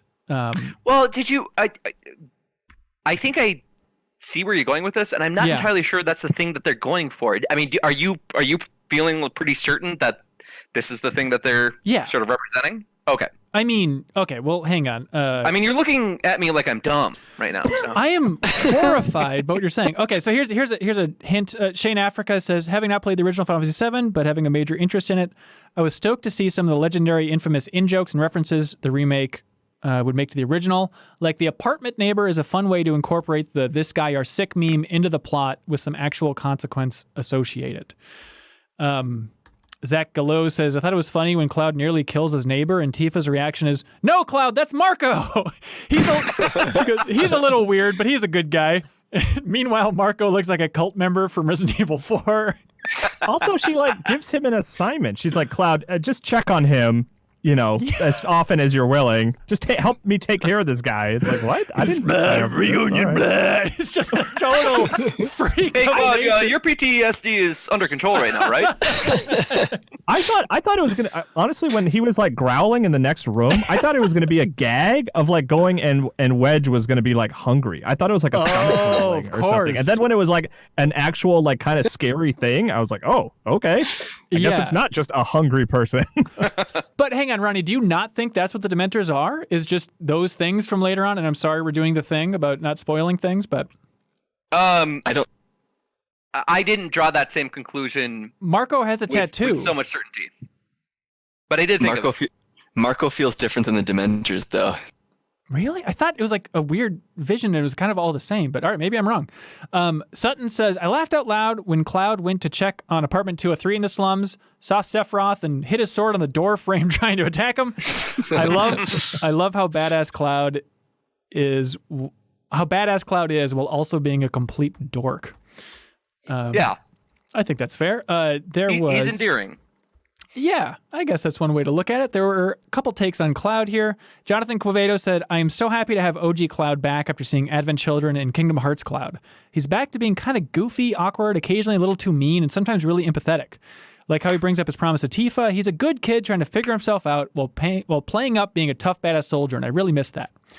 Yeah, that is a great summary of who I imagine Cloud to be. And I still feel like he's still a little flatter than I want. I understand at the start of the game, he's still a little bit trying to be cool guy, but it's still, I feel like just a little aftertaste of 2006 Square Enix in that Cloud, Yeah. Let's see. Travis Morgan says, this is my first deep dive into any Final Fantasy game, supposing that Theater Rhythm doesn't count. No, I love that game, but I don't think it counts. And he says, what a ride so far. Speaking of Cloud and character, I like him the best out of anybody. Not surprising since he's the main character, but I always had assumed he was this very serious, stoic kind of guy. However, he just seems like a regular guy stumbling in conversation and not always having an answer. I liked his exchange with Barrett about his age, which Cloud confused for his rank. And then those hallucinations of Sephiroth are really interesting. Ronnie, what do you think of Cloud? I like him. I think, gosh, I'm of two minds about Cloud, and I have that same feeling of just like performance is a little bit flat. Yeah. But I also think that like it's not too late to make that sort of this curve of progression in terms of just like his growth.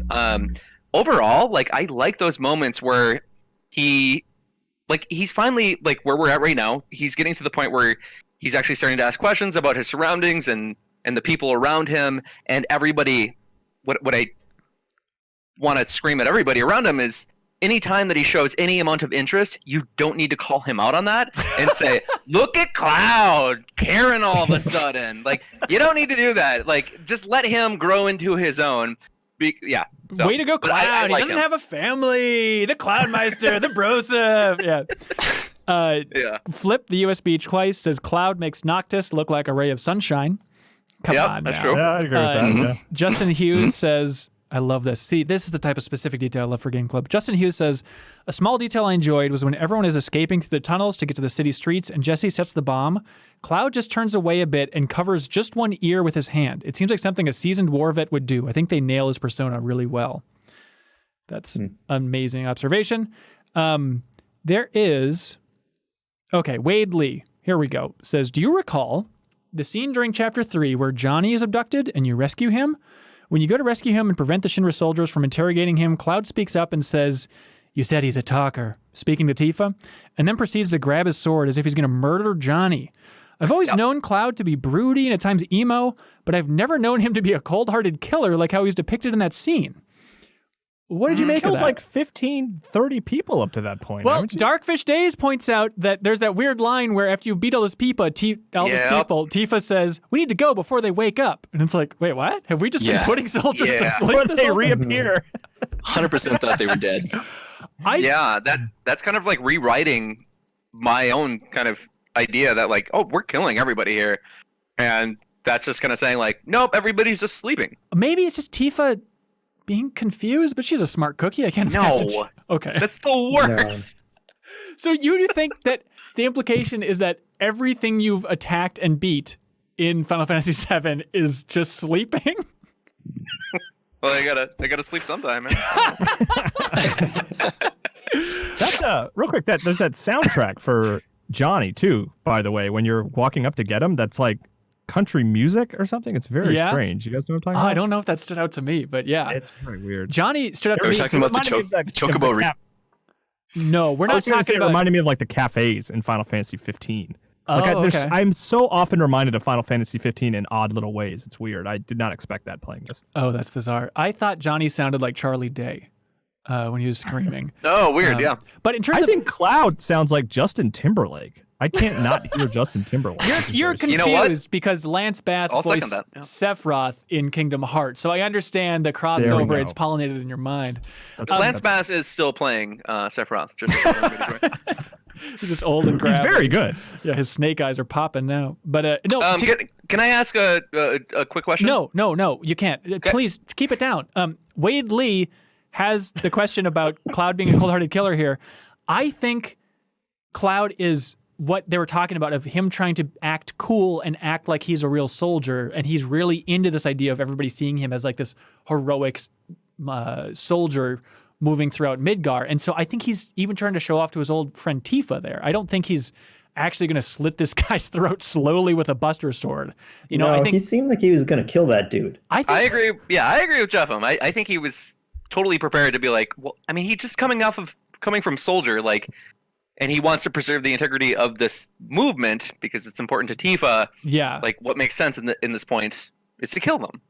Okay. Well, I guess the point is, it was horrifying, and Tifa. They just murdered thousands of people. Okay, come on. You're right. But no, but I like they did that. Tifa was like terrified of Cloud. It was like, what have you become? You know, which is not in the original as far as I can recall. Yeah, that was an interesting character moment for both of them. And I think that kind of speaks to the things that I've liked about Cloud so far is mostly just kind of the positions, you know, who he's supposed to be and the positions that he's being put into, as opposed to anything that he's especially doing or saying. And another moment that I liked about that was when they were at the bar celebrating afterwards, and Barrett was just kind of like, okay, you got to get out of here. Like, we paid you, you got the money, that's all you cared about. And then if you talk to everyone on the way out, they're like, yeah, like, we like you, but I got to hang out with these guys now. And you just kind of have that sad walk out of the bar as everyone else is laughing and having fun. Like, that was a really interesting moment. It's basically the I rest of did development. also really like that. It just kind of felt like, yeah, you're still an outsider. Yeah. Okay. To the point that, yes, Ryan Pretz says, I'm sorry, Beatdown Brian, was anyone else a little disappointed that we never got to use the pinball machine to go down to the hidden room under Seventh Heaven? I really wanted to see Barrett going ham on that punch-in bag. Yes, that is a weird thing. Is like normally in the original game, you go down there with them in the secret entrance, and it is like furthering that idea of Cloud being separate and not included, that like, you just hang it up here and literally, I don't know, play darts and then sit and drink another Cosmo Canyon, you sad sack, because you're not getting play down darts there. Entirely too much to beat everyone's high score to get that trophy. It's very important to the story. Incredibly important. But yes, I think that worked really well, and everybody coming up and like, yeah, we tried. Barrett's not having it. Like, he doesn't want to kind of like split being the star of the show or like lean too heavily on you, I think is the way they put it, right? That like, yeah, I also feel like there was that moment in the first chapter where, like, I do feel like Barrett was actually, like, genuinely kind of curious about him and whether or not he would be interested in the cause, and at the end, a little bit disappointed that he wasn't as bought in as he hoped he would be. And, like, the way that he responds to that is to just be angry and be like, you know what, this guy does suck. yeah, but he also... Well, do you remember when that moment is that you're talking about, Ronnie? Because there's definitely a moment like when Cloud comes onto the train. Yeah, and it's actually, yep. And Barrett has a moment where he's like, yeah, we were there for a minute. And then everybody from Avalanche is like, huh? Barrett? Boss? Like, what the hell? Right. So it's like he's warming up to Cloud a little bit at this point. But Joseph Vessel here says, I don't remember finding Barrett this off-putting in the original game. The writing just has me thinking he's either crazy or the worst employer ever. Did he hire me just to belittle me? I don't know whether it's a translation issue or not, but his dialogue and his overreactions to everything just don't seem to fit what's going on in the game. He feels a little cartoonish to me. Like, maybe he'll calm down over the course of the game. He already has a little bit, but in that opening hour, I had the same reaction. I was like, why'd you even bring me here, man? If you're just going to, like, yell at me. Like, I'm here doing you a favor. Yeah. Justin Hughes has it here. He says, I loved when Cloud and the gang are escaping on the train after the first reactor bombing, and Barrett finally takes his glasses off. Just a look in his eye made him feel so human. He was such a jerk the whole time, and once you could see his eyes and see he was a normal person, and he just deeply felt for the cause. And I love, too, like, outside of Seventh Heaven, there's an NPC that says, like, I chatted with that Barrett guy a few times. He looks like a real hard ass, but he's actually pretty chill. Yeah. Everybody's like subtly trying to remind you. And then I feel like the melting of that first hour is when you see him with Marlene. And he's like, quit scaring my damn daughter. He's like yelling at Cloud. Like, I don't think I did anything. Yeah, apparently you're not supposed to talk to her by yourself or when she's by herself at the bar. Because absolutely not. That was super taboo. Yeah. Well, in the original game, she becomes a bartender, which is also taboo. But I don't know if they're going to do that this time around. It's a very odd scene. Eben McHugh says, I love everything so far except for Tifa. Oh. She's not terrible, but out of everything, I think she's the most wonky. Her character is kind of one note, and all women fawning over Cloud is classic anime, but it's a little much. Kind of wish they'd given women a little more agency. They're obsessed with Cloud, even with his nonstop angsty attitude. So Tifa and Barrett are not in a romantic relationship, or are we getting into spoiler territory? Well, have I sent you that novel that I'm working on? Yeah, I have it downloaded. Okay. Seriously, Ben, it's 550 pages. What is that? Well, they're long moans. 20-page moans. Oh, which the game does have a lot of just interjections of weird moans and grunts and yeah, it's perfect. A lot of those, which we talked about earlier. I think I like Tifa in the game. She's one of my favorites in the original game. I think I'm still trying to get a read on her relationship with Cloud. I think there's like really great moments there, and especially like knowing like where it evolves and their past and everything like that they're kind of hinting at. But I think there's a weird juxtaposition between she's animated for the Japanese voice, and overall I think the lip sync in this game I think is incredible. There are a couple of those awkward beats which we get into later, but I had to restart if you change it to Japanese, and it looks to me like it's synced for Japanese dialogue and for English dialogue. and I feel like they make you restart the game maybe because of that, but I don't know if that's insane. If you know localization better, please let me know. But I feel like Tifa's movements are very anime girl, and then her voice is like her voice is a more kind of like richer, more interesting personality than that, and it's a weird split, right? Yeah, I totally agree. Yeah. Oh, good, thank you. I don't feel like she's like one note in any way. I think there's still a lot of her you just don't know, and I feel like the performance so far is lending itself at least a little bit to just like there's more to this than meets the eye at this point in time. So she acts a little more bubbly than she sounds, I think. I think that's a great way of saying it. Yep. Yeah.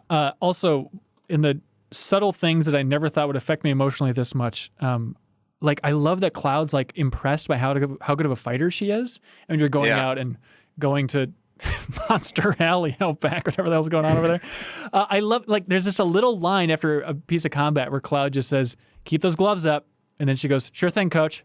Like that melted me. Like the idea of like these old friends just like having that little banter. It's like this is all I've wanted in my life for 23 years.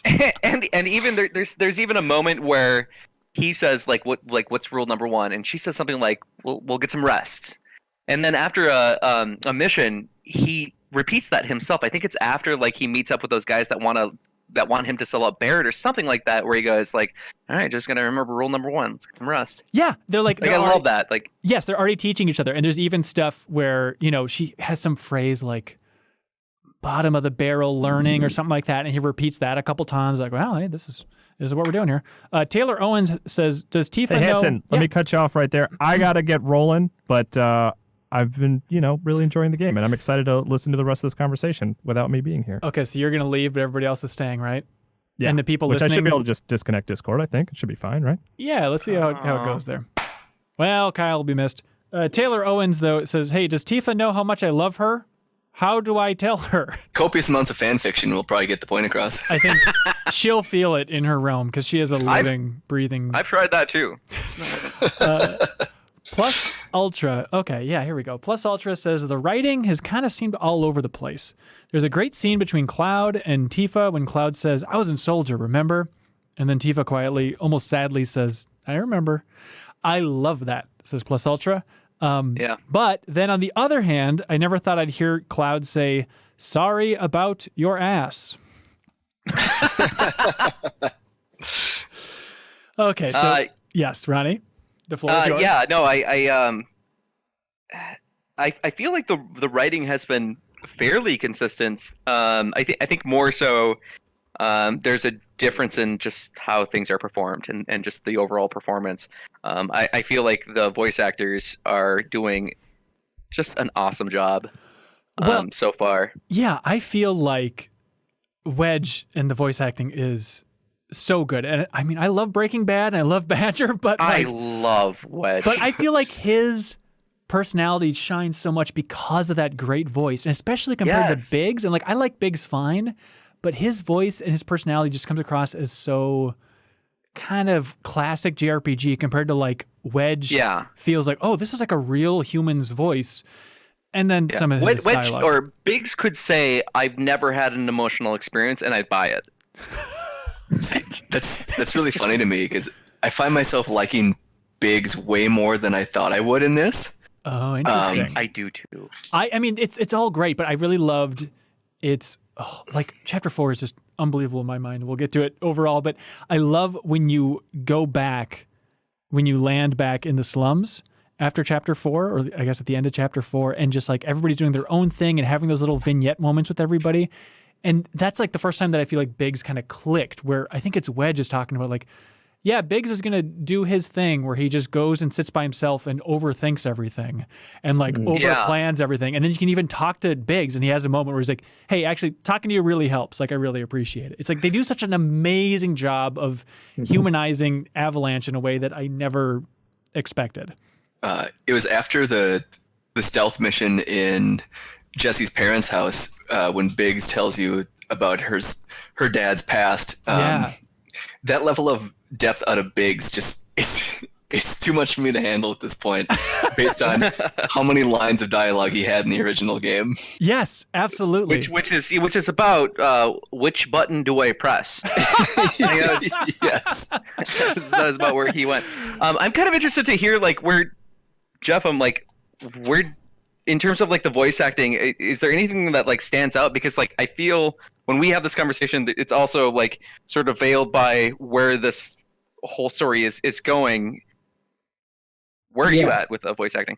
I think everyone's been doing a great job, and I have liked all of the characters. Yes, thumbs up, indeed. Yeah, I like we had said about with Tifa and somewhat with Jesse, some of the kind of pantomiming is over the top, and there is a weird kind of disconnect between the fact that they're basically terrorists and they're blowing up these industries, but then they're gonna act all kind of cutesy about, Wahoo! Does this Keep guy it like down. me or We're what? Yeah. terrorists. Yeah. Yeah, That's Wahoo, the real problem there. Wahoo, but also did I build that bomb wrong, and is that why all the died?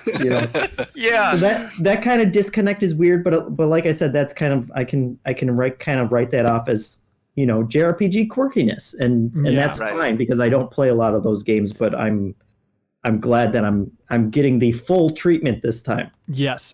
Edgar Vasquez. Well, first of all, Calvin Jaffarian says, in the gulf between the presentation and the minute-to-minute writing, I feel like I'm watching a Paul Thomas Anderson production of an elementary school play.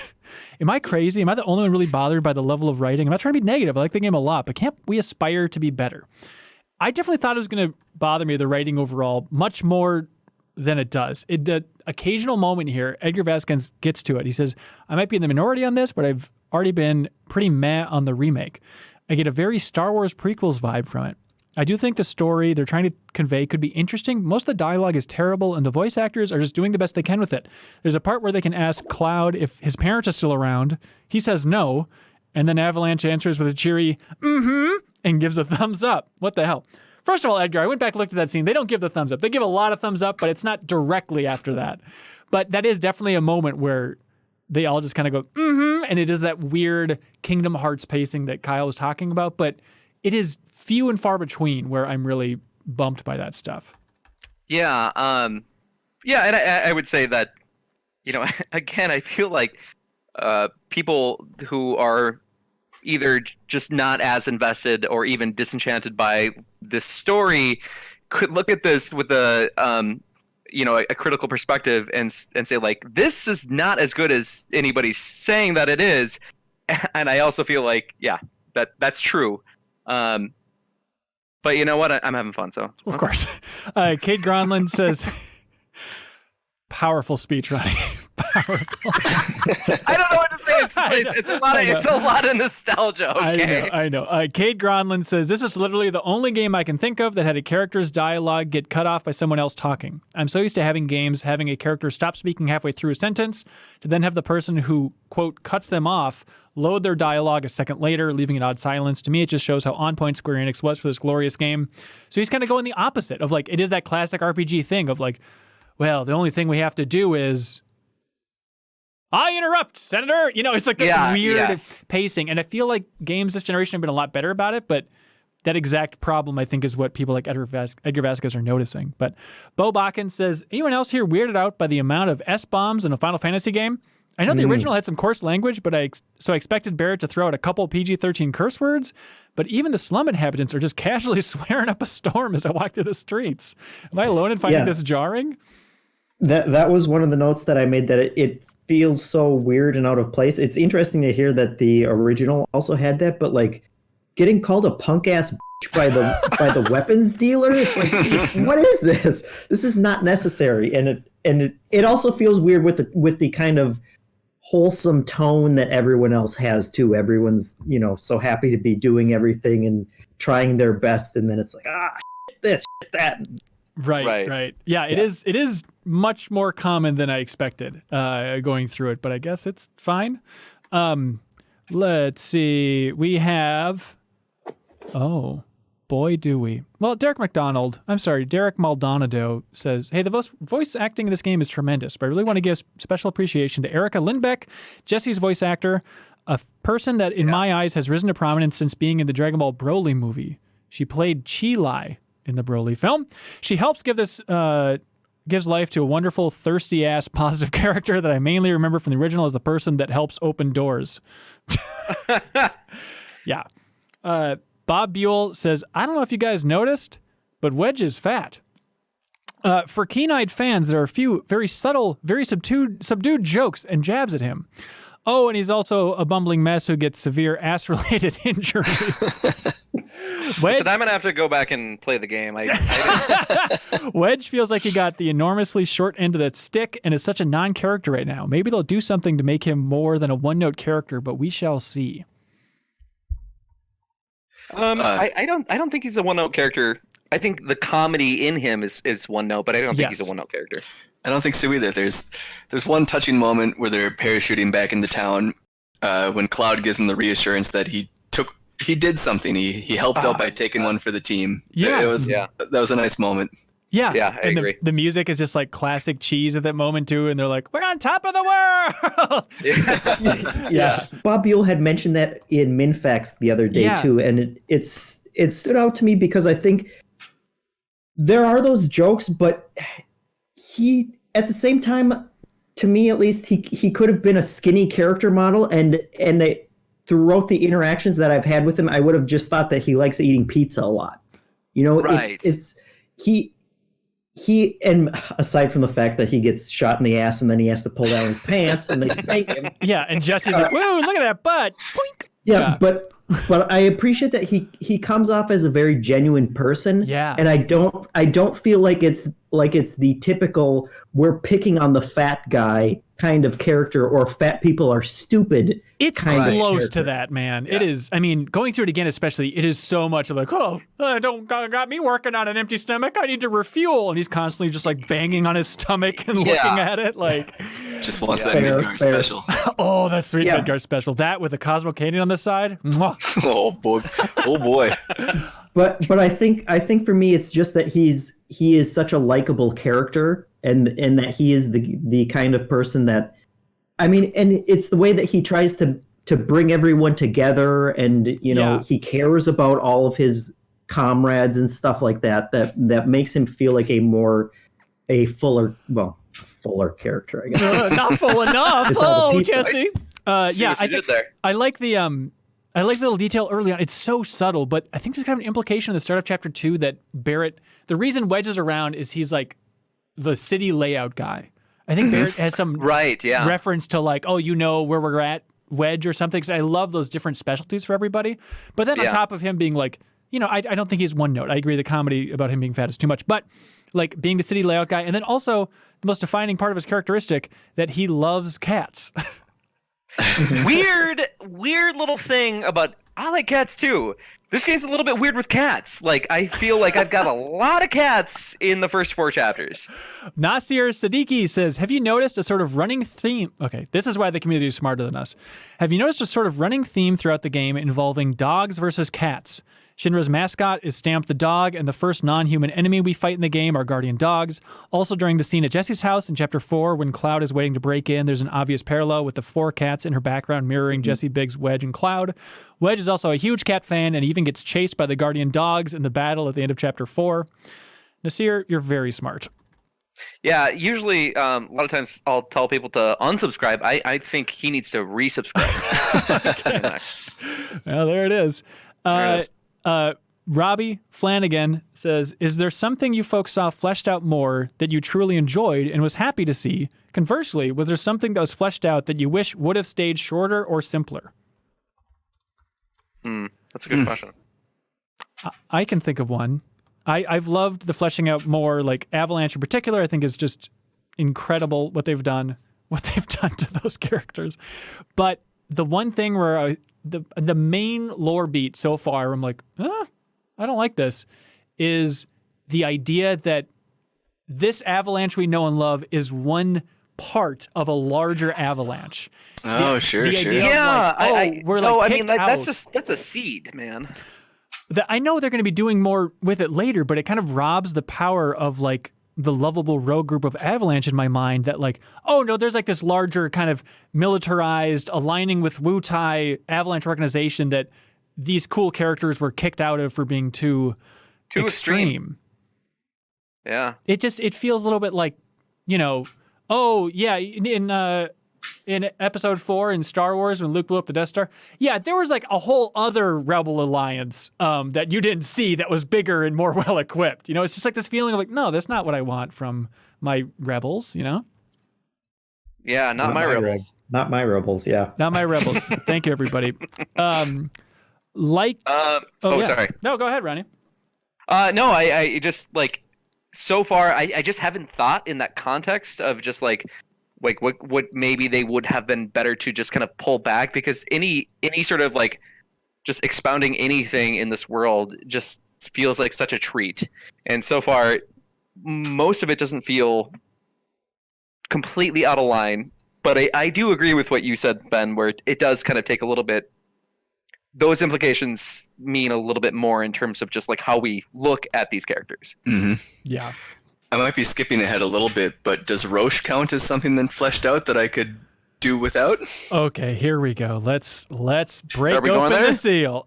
Benjamin Reeves wrote in, as informed as ever. He says, "Hi, Kyle, Jeffem, Suriel, and that other guy.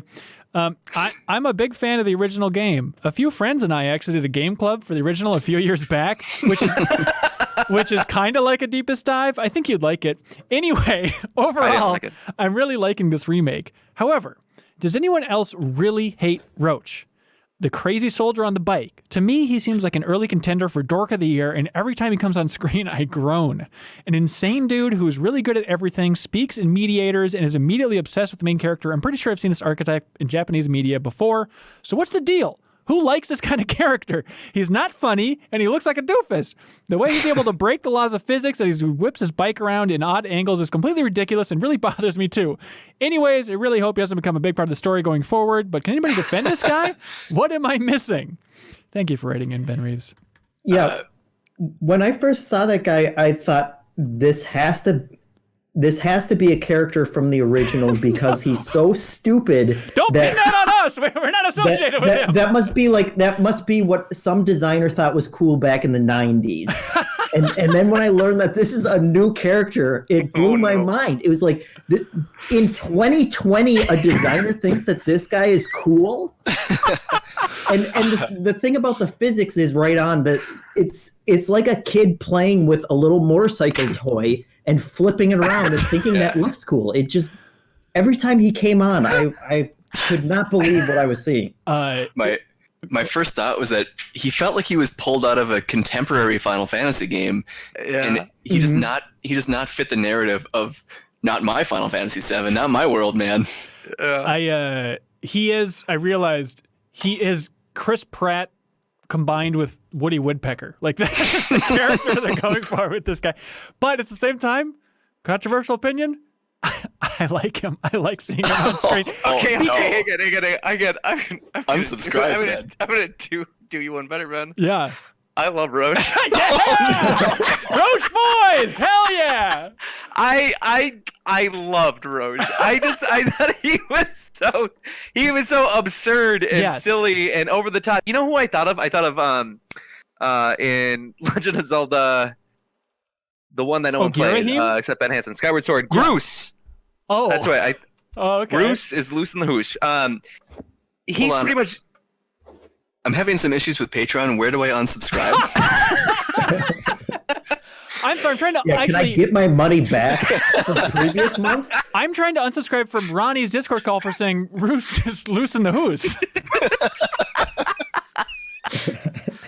So, anyways, here's Ronnie. Here's why I like him. I like him because somebody brought up, gosh, I'm forgetting. There's a lot of notes here, but somebody brought up that they love that the game isn't. Yes, Eric Seal brought up that he loves that the game isn't too serious. That it has a level of self-awareness, and I feel like that is Final Fantasy VII. I think is a silly game in a lot of spots, and I know he's over the top and the physics are all over the place, but I feel like he brings back some of that feeling of just like wacky absurdity that is in that core game in moments. And even though he's extreme and kind of jarring, I think he's fun. I like his performance. I think the actor does a great job. I agree with all of that, actually. I think when I saw the trailer that he was in, I hated it. I thought that was the moment where I thought like, this is more like Kingdom Hearts than I think it's going to be. Yeah. And then once he came on screen, and it was just like, he's a soldier. He's had the same training as Cloud has. And there's this like kind of like weird camaraderie where he just kind of feels bored, and he has an opportunity to do something that he probably did in the war, which is actually fight somebody that's competent. And he just revels in that. I love that so much. Yes. And I know he's over the top, but like, I think there's room for that in this rendition. I completely agree.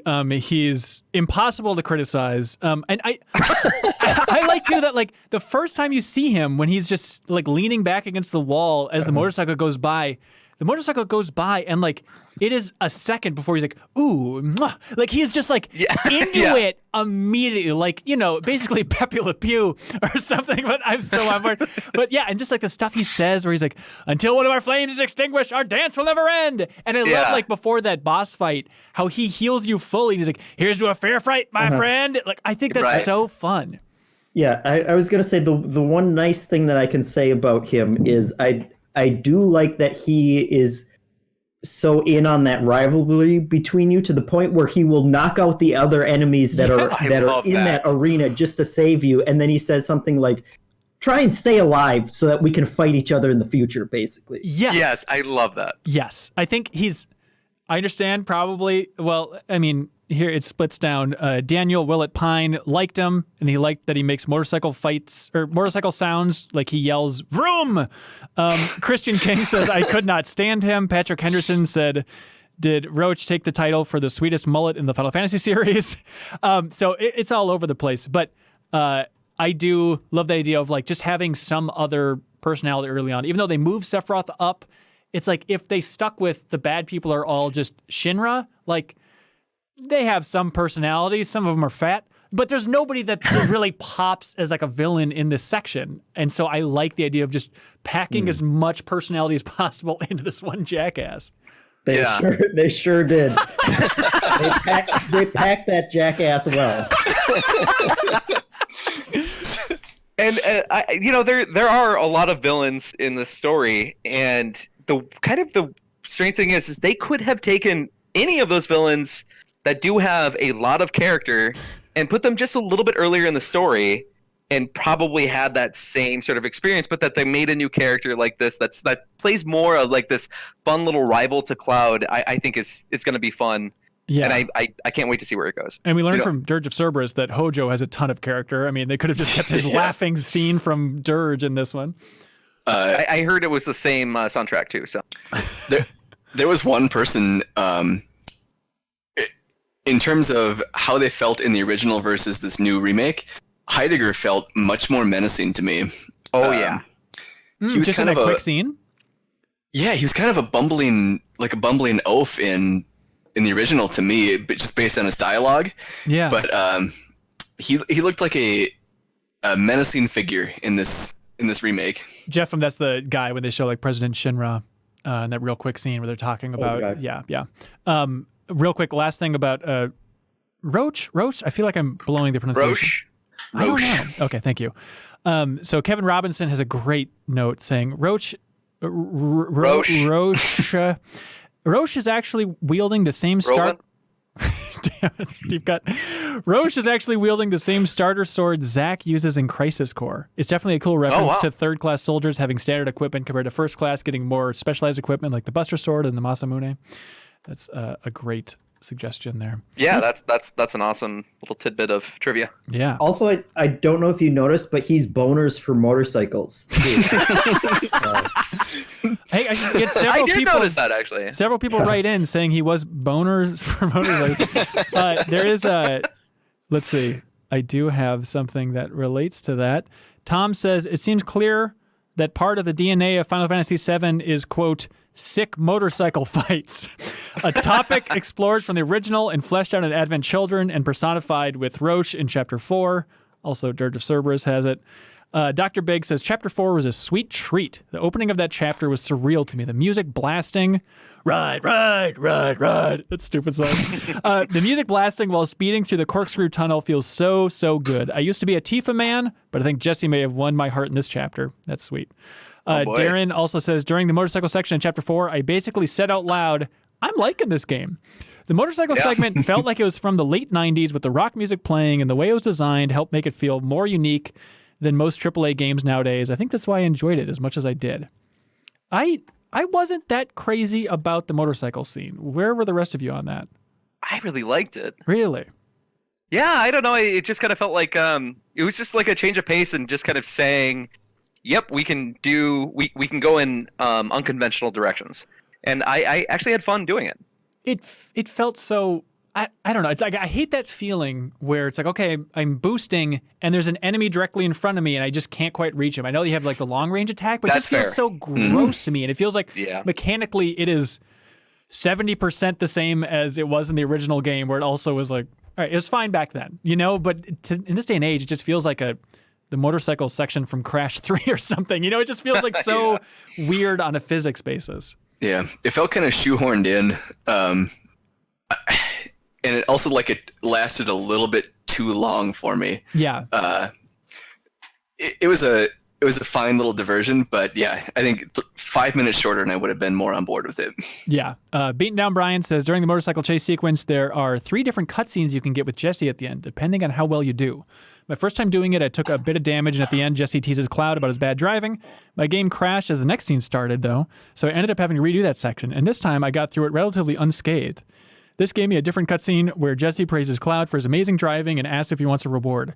Cloud just kind of grunts, at which point Jesse reaches forward and gives him a little smooch on the cheek, telling him, well, you got one anyway. After talking to a friend about this, he told me that he'd gotten a scene where Jesse praised his driving, but there was no smooch for Cloud. I'll be damned. Yeah, I love that. I love that Jesse. Oh, what's this? Did I miss a trophy on this then too? I'm gonna have to go back. I'm gonna have to scrap my whole game. For that trophy. Are you paying attention to trophies in this, Grant? 100%, yeah. What are you going for? I want that platinum. Wow. Check out the big brain on Grant. I like that. I like the little detail of Jesse's like, do you know how to drive this thing? And Cloud's like, yeah, everybody in Soldier is trained to drive a motorcycle. It's like, oh, that's such a fun idea. And then also when Jesse's just like having so much fun on that ride, and then at the end, Cloud's just like, get off. He's just like, this is done. This is too silly. And by trained, that means to become Motorcycle the Last Airbender, right? Yes, I believe so. You saw him. Zach Galoo says, Chapter 4 was a delight. I was smiling from ear to ear the whole time. The suburban community built for Shinra employees on the upper plate is such a brilliant bit of world building. It really feels reminiscent of a lot of the suburbs in and around Tokyo. Probably my favorite addition to Midgar that wasn't featured in the original game. So that part was new? Completely new. Yeah, you just stuck in the slums for most of the original Midgar. So it was bizarre, and just like realizing where that mission was going, of like, oh, are they going to make this another bombing run, or what is this? And then Jesse's like, I need to go to my house and interact with my parents. I was over the moon. Like, I love that level of just weirdness of like, not only am I happy to see Jesse built upon, but like I get to meet Jesse's parents. That is so silly. And then you go there, and Jeff, you might be the only person who cares, but it felt to me like that Goodfellas scene where they go to like Tommy's mom's house, you know, and like get the knife. Like, hey, can I borrow this knife, Mom? It's like such a weird scene to be like trying to hide your real selves in this environment.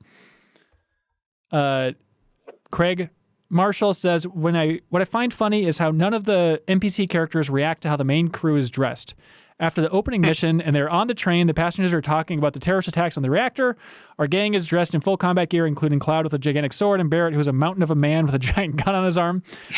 This is why it's relevant. We already brought that up, but thank you, Craig. But he says, also at Jesse's parents' house, she tells her mom she is a performer at Gold Saucer and Wedge is a stagehand. But again, she has combat armor on and Wedge has grenades hanging off his belt. Yeah, that is very silly. But hey, she makes a mean Midgar special. And okay, hang on. This is the weird part, is that scene where then you go in. Okay, Sean Mills Says, this is my first time playing Final Fantasy VII, but what stuck out the most to me was how the game makes me feel unheroic as Cloud. In particular, breaking into Jessie's parents' house feels terrible. And when you see her dad in a coma, it highlights how gross what you're doing is. I'm enjoying this game, and I'm excited to see where the story goes. That was shocking. Yeah, I mean, there's certainly, like, there's an undertone of, like, hey, wait a second, in that first chapter, you may have killed thousands of people. Right. You know, like... Marlene even has a line where she's like, did the people who die return to the planet, Dad? He's like, yes, let's move on. You know, it is this weird thing. And I'm totally with Sean here. That was the moment of, wait, are we the baddies here? If I'm breaking in and like her dad is in a coma and I'm sneaking around his room like a cartoon character. Right. That line too of, my dad will be in there, but don't worry about it. Yeah. Okay, what? Yeah. You feel like Cloud would be like, well, wait a second, what about this part right here? And, yes. He said, don't worry about it. I'm going to worry about that until you tell me what's going on. You know, Just don't wake up Mr. Raspberry in there. Just don't wake Daddy. But that is where I love that detail of, like I was mentioned before, that she's a singer at the Gold Saucer, and then you find that note that she got the part to play the princess at the Gold Saucer, which is an exact role. Like, did you get that reference, Ronnie? Oh yeah, for sure. Okay. Yeah, and that was to an earlier person that wrote in about just like how they're scoping out the world or like building it beyond what this game's scope is like I hadn't thought about that until that writer like brought that out, and I thought, you're totally right. That is absolutely amazing that they're looking ahead and just kind of like finding opportunities to make this a more rich world. Yeah. Great name. Justin Jungles says, Wedge saying, okay, can anybody do a Matt Jones impression? I'll try. Wedge saying, oh boy, he's serious, Cloud. She'll beat the out of us.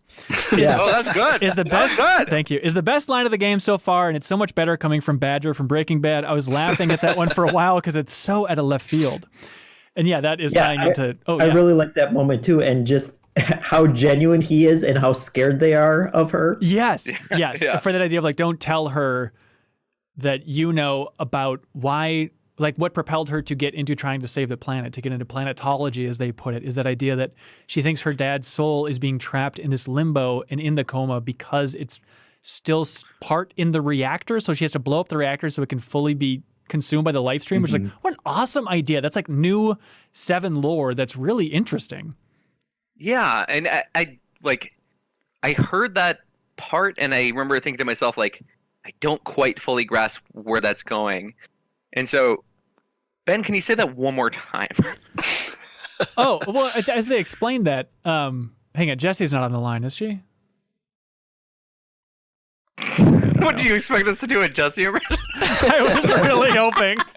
Anyways, no, it's that idea that he was a worker at the reactor, and then there was an accident, and then he went into a coma or whatever he's in, and she thinks that his soul is stuck part way between the reactor and the life stream, and that if she could just blow up the reactors, then it would his soul would like come back, or just be at peace. I think is the idea. She could have not become a terrorist and just put a pillow on her dad's head. I think that's also an option, just to really return him to that life stream. Oh, was it Heidegger over there? What's going on? Now I understand why you're a Roche boy, Ronnie. He just goes vroom vroom instead of talking about the live stream. Edgar vroom H. vroom Cloud. That guy rules. Edgar H. said, "Why did Cloud leave the back door wide open after getting the key card from Jesse's house? Also, because he's a terrible cat burglar." Yeah. Also, why is this game so horny? We're not sure, Edgar. Segaban. Oh, hang on. Evan Plumley says Square must have an open door policy. Any door that you walk through in the game just remains wide open. If you return to your apartment and get into bed, you can see your apartment door wide open with no way to close it. When you steal Jesse's father's ID card and slyly slip out the back door, you leave it wide open. As a gamer who likes to close doors I was triggered. A lot of people upset about those doors. Let's see. Joseph Vessel. I really love the part in the epic fight at the Shinra warehouse in Chapter 4 where Wedge comes to the rescue with his pack of Shinra when the pack of Shinra dogs attack. It's the cinematic moment where Wedge declares, "I've got this."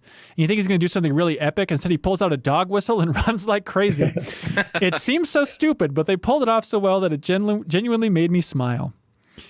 Yeah. Yeah, that's another moment where, Wedge is kind of the butt of the joke, but it's also endearing that he's willing to do that. Wedge is the kind of guy who will jump out, when he gets captured as well. He's the kind of guy who will jump out and try and save his friends. And that's not usually something that I associate with the fat guy who's just the butt of the jokes. Right.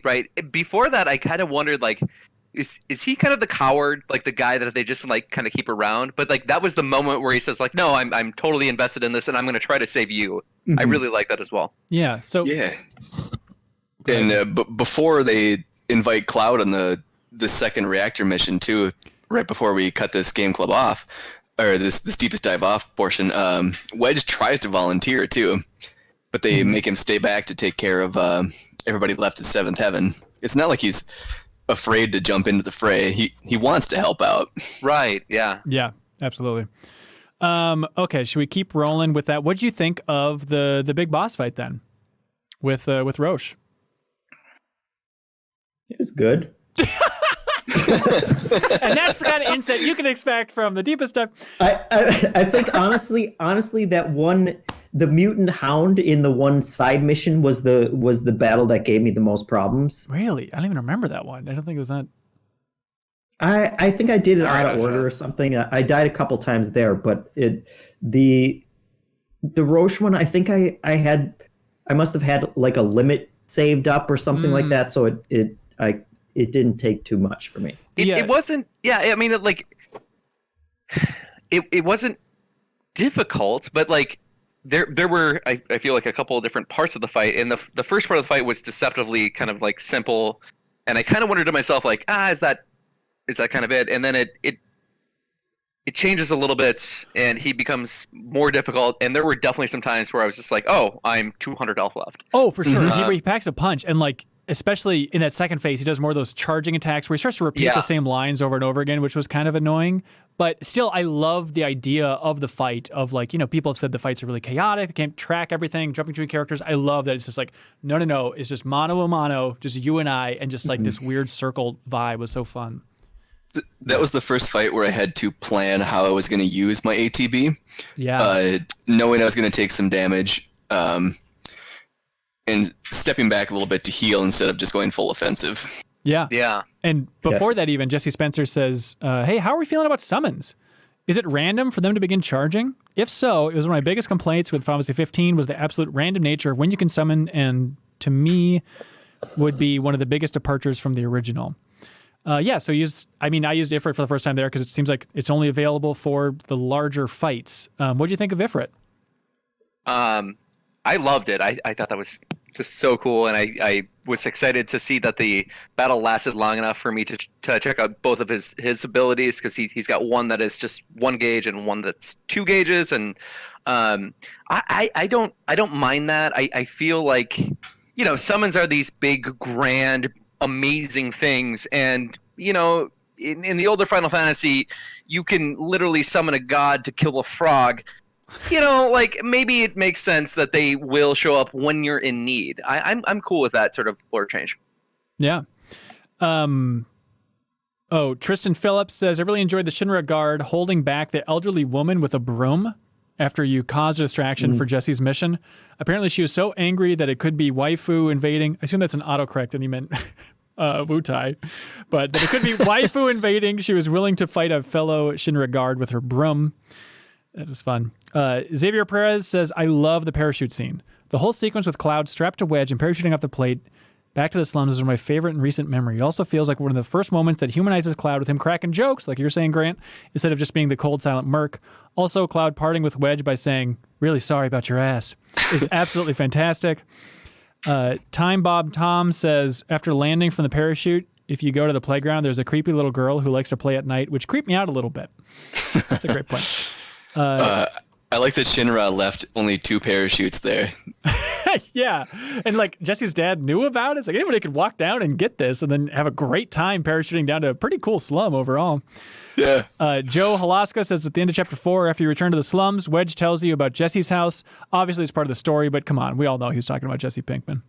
That is true. Don't go near it, Cloud. Don't go near it. Carl Grenier says, the moment that caught my attention the most was very quick and subtle. It's near the end of chapter 4, once the attack of the Dementors is over. When Cloud picks up Jessie to bring her inside Seventh Heaven, the camera shows Tifa's reaction very briefly before changing camera angle, and she really didn't like that action from Cloud. You could feel her jealousy even after the camera cut. I love that moment so much, and I can't wait to see other moments like that once Aerith enters the arena. Oh, very cool. I didn't see that. Yeah, the jealousy is a little bit silly in the original game, so I'm curious if it's a little more well done here. But I loved after that fight, like people are like coming around to look at this horrific thing that's happened, and Barrett's like, "Oh, there's always some crazy stuff coming out of the dump," and then he like screams at the crowd and he goes, "We ain't putting on a damn show! Like, get out of here!" So fun. Yeah, the one thing that I always think about just how insane Barrett is. I mean, and insane. Absolutely, he is. The moment where he's just trying to like make a point to Cloud, and he shoots his Gatling gun inches away from his face, but then there's that moment like as he's fighting these things where I'm looking at it and I'm thinking like there's a lot of collateral damage happening here with these bullets that are flying, Yeah, I mean, everybody is living in a crappy house, but I mean, you don't want to damage Cloud's apartment more than you need to. No. Let's see. Jacob Geller says, it's my first time with Final Fantasy VII, and I'm so pleasantly surprised at how, sorry gamers, he says, political the story is. I knew the characters were hardline environmentalists, but what I didn't expect was a scene involving a sniveling Shinra middle manager who manages to spit out a hollow line about working together for peace and prosperity. Barrett might be an exaggerated character, but it's so satisfying that he's right. Thank you, Jacob. That's a great point. Okay, oh my God, we're all over the place. Let's go back one quick moment in chapter 2 before we rip the Band-Aid off and finally, ironically or paradoxically, get to chapter 3. Is Andrew Vala said, did anyone else catch the Shinra troopers saying, wait, I know that, before Cloud jumps onto the train? I've always wondered what other Shinra troopers, whether they recognize Cloud, and I can't believe they put that in there, and I hope it pays off later. Yeah, I think that's a really interesting detail. And the crazy thing, too, is making the comparison trailer from the first gameplay trailer for 15 versus this one, versus the retail, is that was in the original gameplay trailer back in 2015. Like that element of like that one soldier recognizing Cloud goes back that far, which is really interesting. Oh, wow. I'm curious. No, I didn't know that. Yeah, it's an odd detail, but I loved it a lot. Okay, we have somehow danced around this. We haven't really unpacked all of chapter 3. And the most important thing is Robin Jones says, so the filter service they provide is paid for after the filter has run out and then replaced? Surely people must be buying the new filter when it's installed. What an odd system. It felt like you were the muscle in the mafia. Yeah, exactly. And she's That's really she's trying to be like so cute about it. Like, come on, Cloud, it's a repayment system. Well, financial disputes are handled by this gentleman with a 400-pound sword. That's just how water filters are sold by punk ass bitches. I mean, they have Cloud, who looks like the wind could blow him over, versus Barrett, who's like a tree trunk of a man. Yeah. Yeah, what? They never needed muscle. Yeah. But Barrett doesn't want to deal with that. Like, he even says at some point, like, oh, Tifa's the money handler. Like, this is her issue, like, let her deal with it. Yeah. I'm going to take care of my daughter. Very focused. Let's see. So then, I loved in chapter 3, my favorite thing in games is having like a little home base.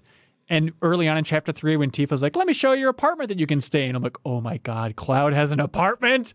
This is the best. I love that crap. And specifically, Travis Manick writes in about Marl, who's a new character in the remake and the owner of your fancy new apartment. My theory, the only reason her name is Marl is so Chrono Trigger fans would stop arguing about how to pronounce Marl. And I was right, by the way. Yes, I love that. If that's the case, that is brilliant. I mean, Jeff, that must be a Chrono Trigger reference, right? Yeah, I maybe. mean, You'd have to imagine that goes through so many different people where, yes, that would have to be acknowledged in some place. Yeah, I would think so. Let's see. Adam Murrin. Well, hang on. No. I wanted to say, like, one thing that I liked about Marley is that is that she establishes that like hey, Tifa's been here for a while and she's loved here. Yeah. And she's created a home here, and so I kind of appreciated that. Like, yeah, like Tifa found a home past her home village. Yeah, and I love too that she calls Cloud out. Like, yeah, people need skills, Cloud. I have skills. Right. Yeah, come on, real skills, buddy. Like, I just love that she doesn't trust Cloud. Like every other woman is fawning over Cloud, which people have mentioned, but I love that Marl's like, I'm seeing through your crap, dude. Don't hurt Tifa. Right. Yeah. Nicholas Freitas says the big game changer with the remake versus the original game for me is that the Sector 7 slums are a real place now. In the original game, I never felt like any of the slums felt like a real place where people lived. It just kind of felt like a cesspool of vagabonds and criminals. The remake does an excellent job of showing the player that the slums is a real community of people who know each other and look out for one another. I love when Tifa is giving Cloud a tour of the town and everyone is saying hi to Tifa and talking to her. It really gives the feeling that Tifa is the town bartender and everyone spills their heart out to her when they get plastered at 7th Heaven every night. Yeah. That's very well put. Dennis M says, I love the NPC dialogue. The conversations feel genuine. And when some dude says that he thinks Tifa's really hot, you realize that they're also just human. Yeah, good point. Yeah, and that Tifa's appearance isn't just like not noticed by everyone else in the world, But hopefully it's not to a creepy, pervy degree, I'd imagine that like it's just like that she's been in this, area or this town for so long that they know just like, who she is and they like her, so to speak. But yeah, you're totally right. It could definitely get to the creepy degree. Did you, maybe I'm reading too much into it or I'm defensive about Tifa, but did you also get the vibe that like, did she used to date Johnny? It seems that way, yeah. Okay, there's like a little history there, but like, he talks in his sleep, basically. It's like they seem to know each other pretty well, and so that's where my mind went. Is like, and even like the crazy guy selling items that was so mad at Cloud. Like everybody that I ran into on that walk with Tifa, it probably was intentional. I'm just like, is there some history here? What's going on, Tifa? Like, hey, no judgment. I hope you had a good time in this town, but I'm trying to figure out who she's connected to in what way. No, you're wrong about all that. Okay, great. Everybody but the junk dealer seems to have some kind of history. Yeah. The junk dealer's doing fine. Oh, you wouldn't believe. The string of honeys. Feels really lonely and desperate. It's weird. Look, high potion for one date. High potion. High potion. I'll just hold my hand. Please, just some physical contact. I have 14 high potions, junk dealer. I don't want what you're peddling. Just really quickly, Johnny was a character in the original Final Fantasy VII. What? As well. Yeah, in the wall market though. Wait, is he? I feel like he's also in. I feel like at least his avatar is in Sector 7 as well. Really? I don't remember that. Yeah. All I remember is him having a line of like. I think you're right. One throwaway line of like, "Oh, that Tifa," and that's all I can think of. Yeah. Yes, you're right. Perfect. Evan Plumley says the NPC chatter in the slums is really interesting. At one point, I heard somebody say, "What will happen if the rich folks up on the plate think it'd be safer to live down here?" I thought this was an interesting commentary on potential gentrification. I also heard an NPC bash the clothing of another, saying, "It looks like something you would pull off a wall market shelf." I'm assuming this is Square Enix digging against Walmart. Low blow, Square, low blow. I don't know. I hope that's what that is, but I don't know. Maybe just Wall Market is the trashy place that we'll find in the future. Those hooligans though said that that this slum has nothing on Wall Market. Like Wall Market's the cool place to be. Yeah, well, we'll see. I guess when we eventually get there. Tanner Hoisington, by the way, mentions them, and when the hoodlum says some threat to Cloud. Okay, so let me rephrase this. Tanner Hoisington's favorite moment in the game so far is when a hoodlum says some stupid threat to Cloud, and then Cloud says, like I give a shit, and then pulls out his Buster Sword, and the battle music kicks in. Nabi Buckholtz says, so I think I missed something. When fighting the four toughs who were looking for a big, muscle-bound man with a gun for an arm, it looked like two of them were starting to surrender. However, I had already hit the attack button before I could react, and they went on to keep fighting. Did anyone else notice this? And can they actually surrender? I didn't notice that. No idea. If they can, I did not give them a chance to. No, I murdered them. I used the triple strike, so they were all screwed. Jeff and put them all to sleep. That's sleeping real hard. Yeah, but I put them to sleep in that area with the mutant rats. So Just gnawing on their That's not sleeping good. bodies. Adam Rats Moran, actually crawled underneath their heads to make a nice little pillow too. It was pretty great. honk shoo. Adam Moran says, I love how they kept little NPC character interactions like the mean guard versus the nice guard, and that couple getting cozy fresh off the train in Sector 7. It really hits the nostalgia button. That is nice. Yarrow is getting to my heart here, says, did anyone notice the Patrick Warburton cameo in Chapter 3? There's a sign you interact with, and a no-name guard says, you don't want to mess with the monsters in here. Move along. One of my favorite voice actors, and it stands out so much to me that it caught me by surprise, especially for a throwaway line. I heard that too. I don't think it's Patrick Warburton. I think it just sounds a lot like him. Did you guys hear this? No. Okay. Who's Patrick Warburton? Putty from Seinfeld. That's right. Or Joe from Family Guy. Oh, sure. Okay. Yeah. Muskie Goron also is up my alley saying, I got one very simple but burning question. Is Weimer Hank Azaria? This was it. This was a double whammy in Chapter 3. I'm like, what the hell? Where Weimer, the guy given the quest, sounds like Hank Azaria, like from The Simpsons. And it is, I don't know if it's him. I looked in the credits and they're not listed in there. So if it is just like this weird, like celebrity casting, it's a very confusing strategy.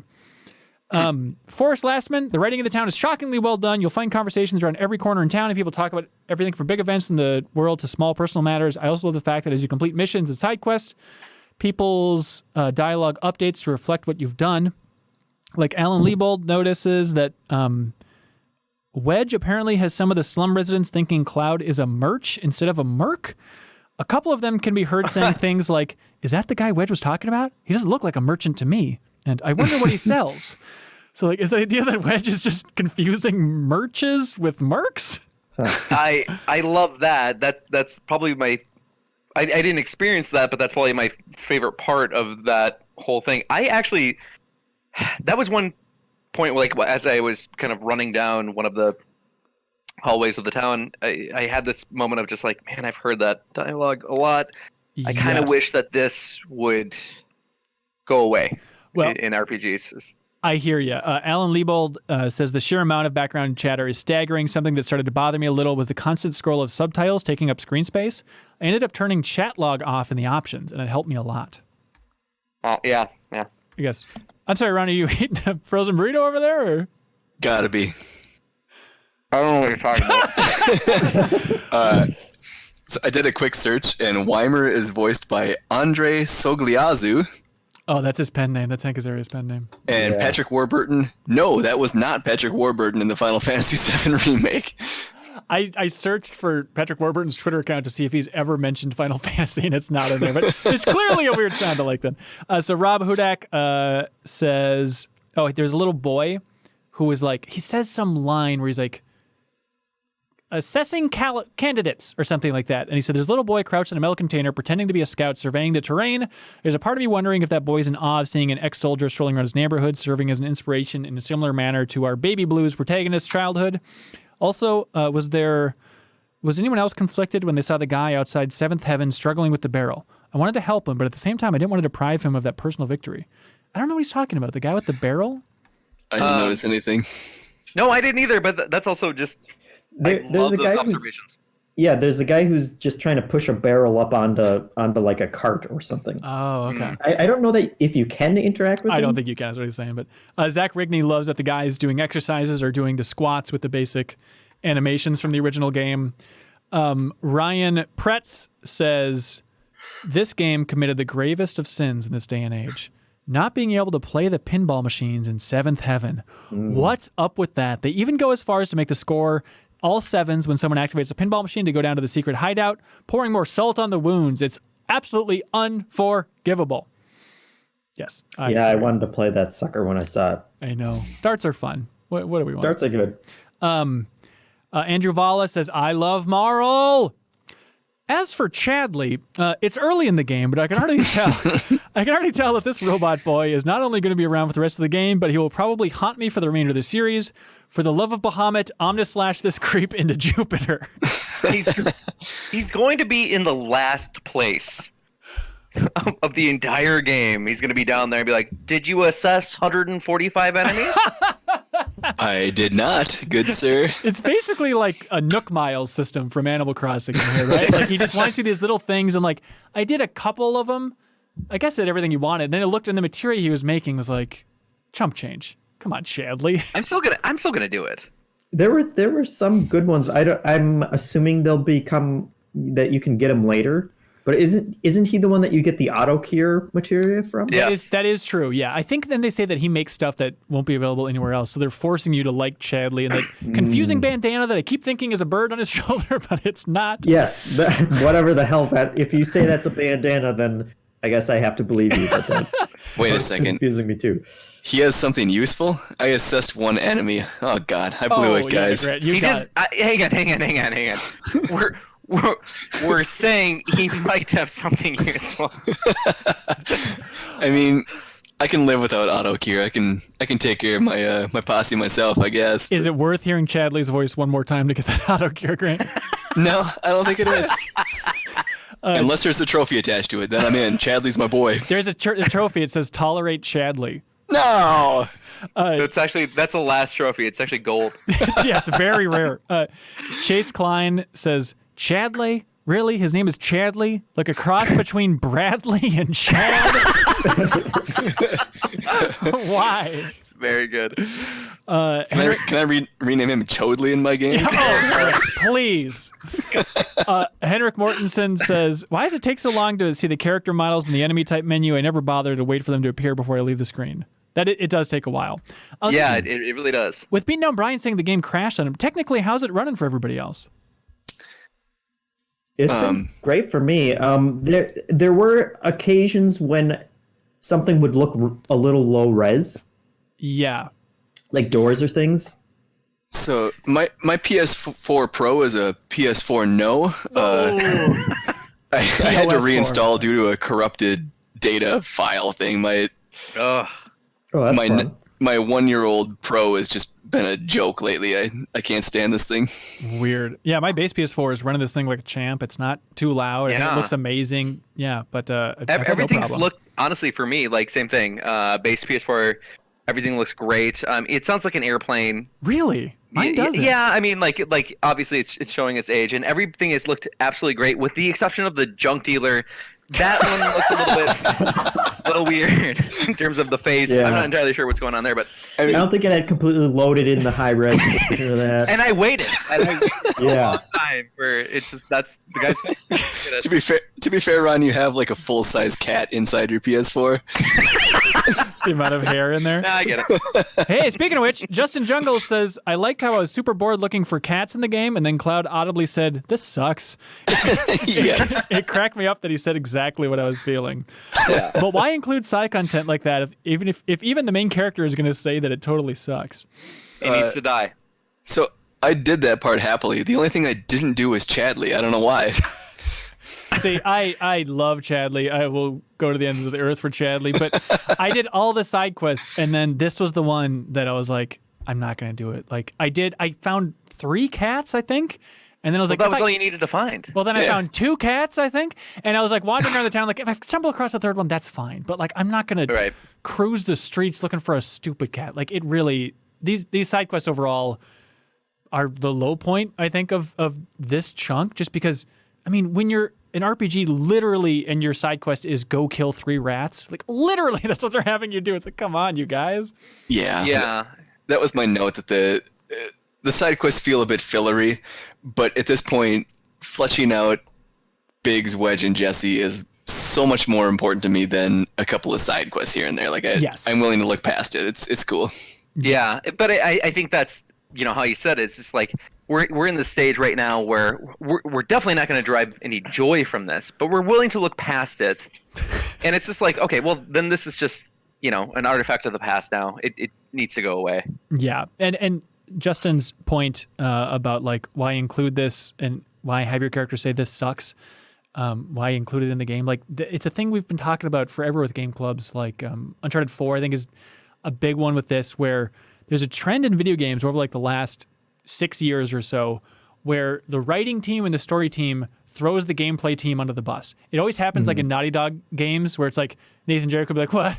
Another wave of enemies? Or like, how do these guys keep coming? Like they have to acknowledge the gameplay, and like one aspect is just more mature than the other culturally. And it's a weird spot that the video game industry is in, and I don't know how to get around it, but it happens all the time and it drives me insane. Yeah, the answer is not to make a joke about how much it sucks.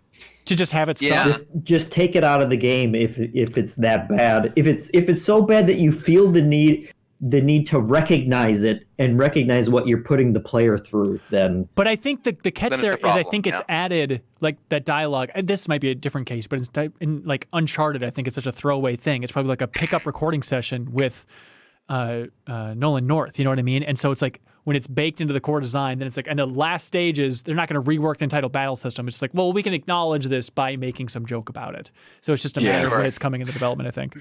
For this game, you get snippets of Tifa and Cloud's past while you're doing these side missions. Like, I get why they have to exist there, but it's just the content of the side mission that makes it kind of it makes it feel like a throwaway. Yeah, Keenan Horrell is there with you. He says, I see a lot of criticism on the side missions in Chapter 3, and while I agree they're not the best, I was happy for an opportunity to get more familiar with the battle system. That's a good point. It was like the most time that I focused on it in those in those warehouses. But also after completing all of them, I was able to head back to my apartment for a cutscene with Tifa.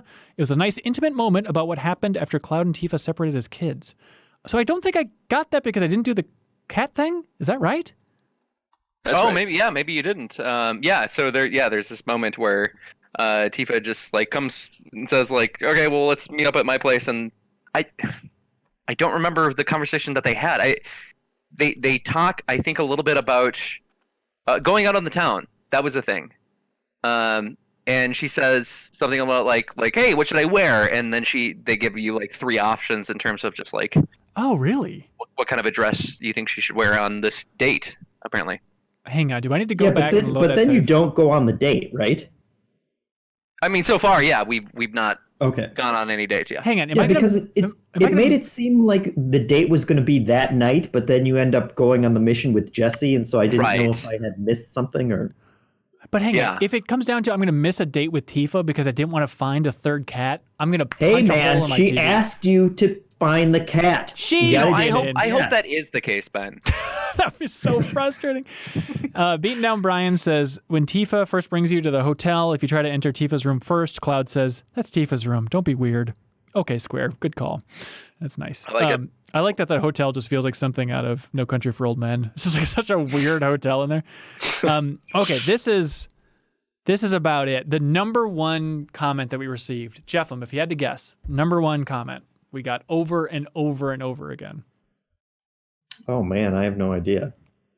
That's right, you don't, because you are not going to see this coming. Although Ronnie or Grant, hold on. You want to take a guess? Is it why does the back of Cloud's head look like a chocobo's butt?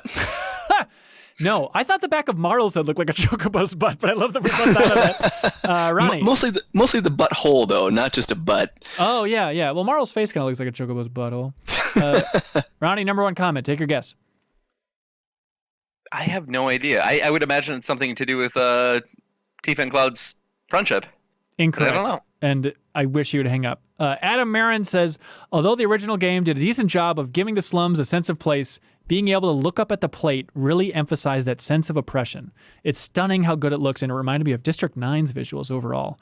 The number one comment was people saying having that sense of place and being able to look up at the plate from the slums, like when you first leave your apartment, blew minds. Like Julian here, I really love the set pieces in the game. They're great, but they're not my favorite things. What touched me the most were the small moments. When you get out of your room in Chapter 3 and you hear the Final Fantasy VII theme play and see Midgar in sunlight, I just stood there for a couple minutes enjoying the beauty of this game. Joe Halaska says the night and day lighting in the slums is pretty cool, especially given the nature of the environment with the giant pizza on top blocking the sun except from the sides. It puts you there in a way the original version couldn't. Travis Manick says, when I woke up in my apartment transitioning from night to day, I cheekily thought I found a glaring loophole. How could we see the sunlight despite a big city sitting above me? So I looked at the shadows on the ground, followed them in the opposite direction, and found a big gap in the plates, the perfect spot for some morning sun to shine through. Yeah. Oh my God. Seriously, that is amazing. Yes.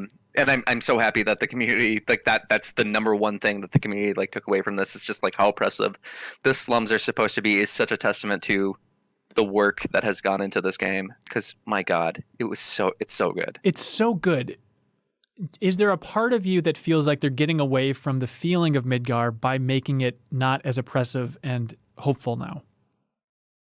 Well, I mean, I would imagine that's what any community naturally gravitates to when they're in a situation where they're relying upon themselves. Like they become very, they become reliant upon their neighbors to make things work. And I feel like Sector 7 highlights that very, very, very well. I don't think that like I would find it almost more unbelievable if everybody's just wallowing in sorrow. Like then the question is just like, well, how does this community even exist? What's keeping these people together? Yeah. Henrik Mortensen writes in with something that I genuinely like.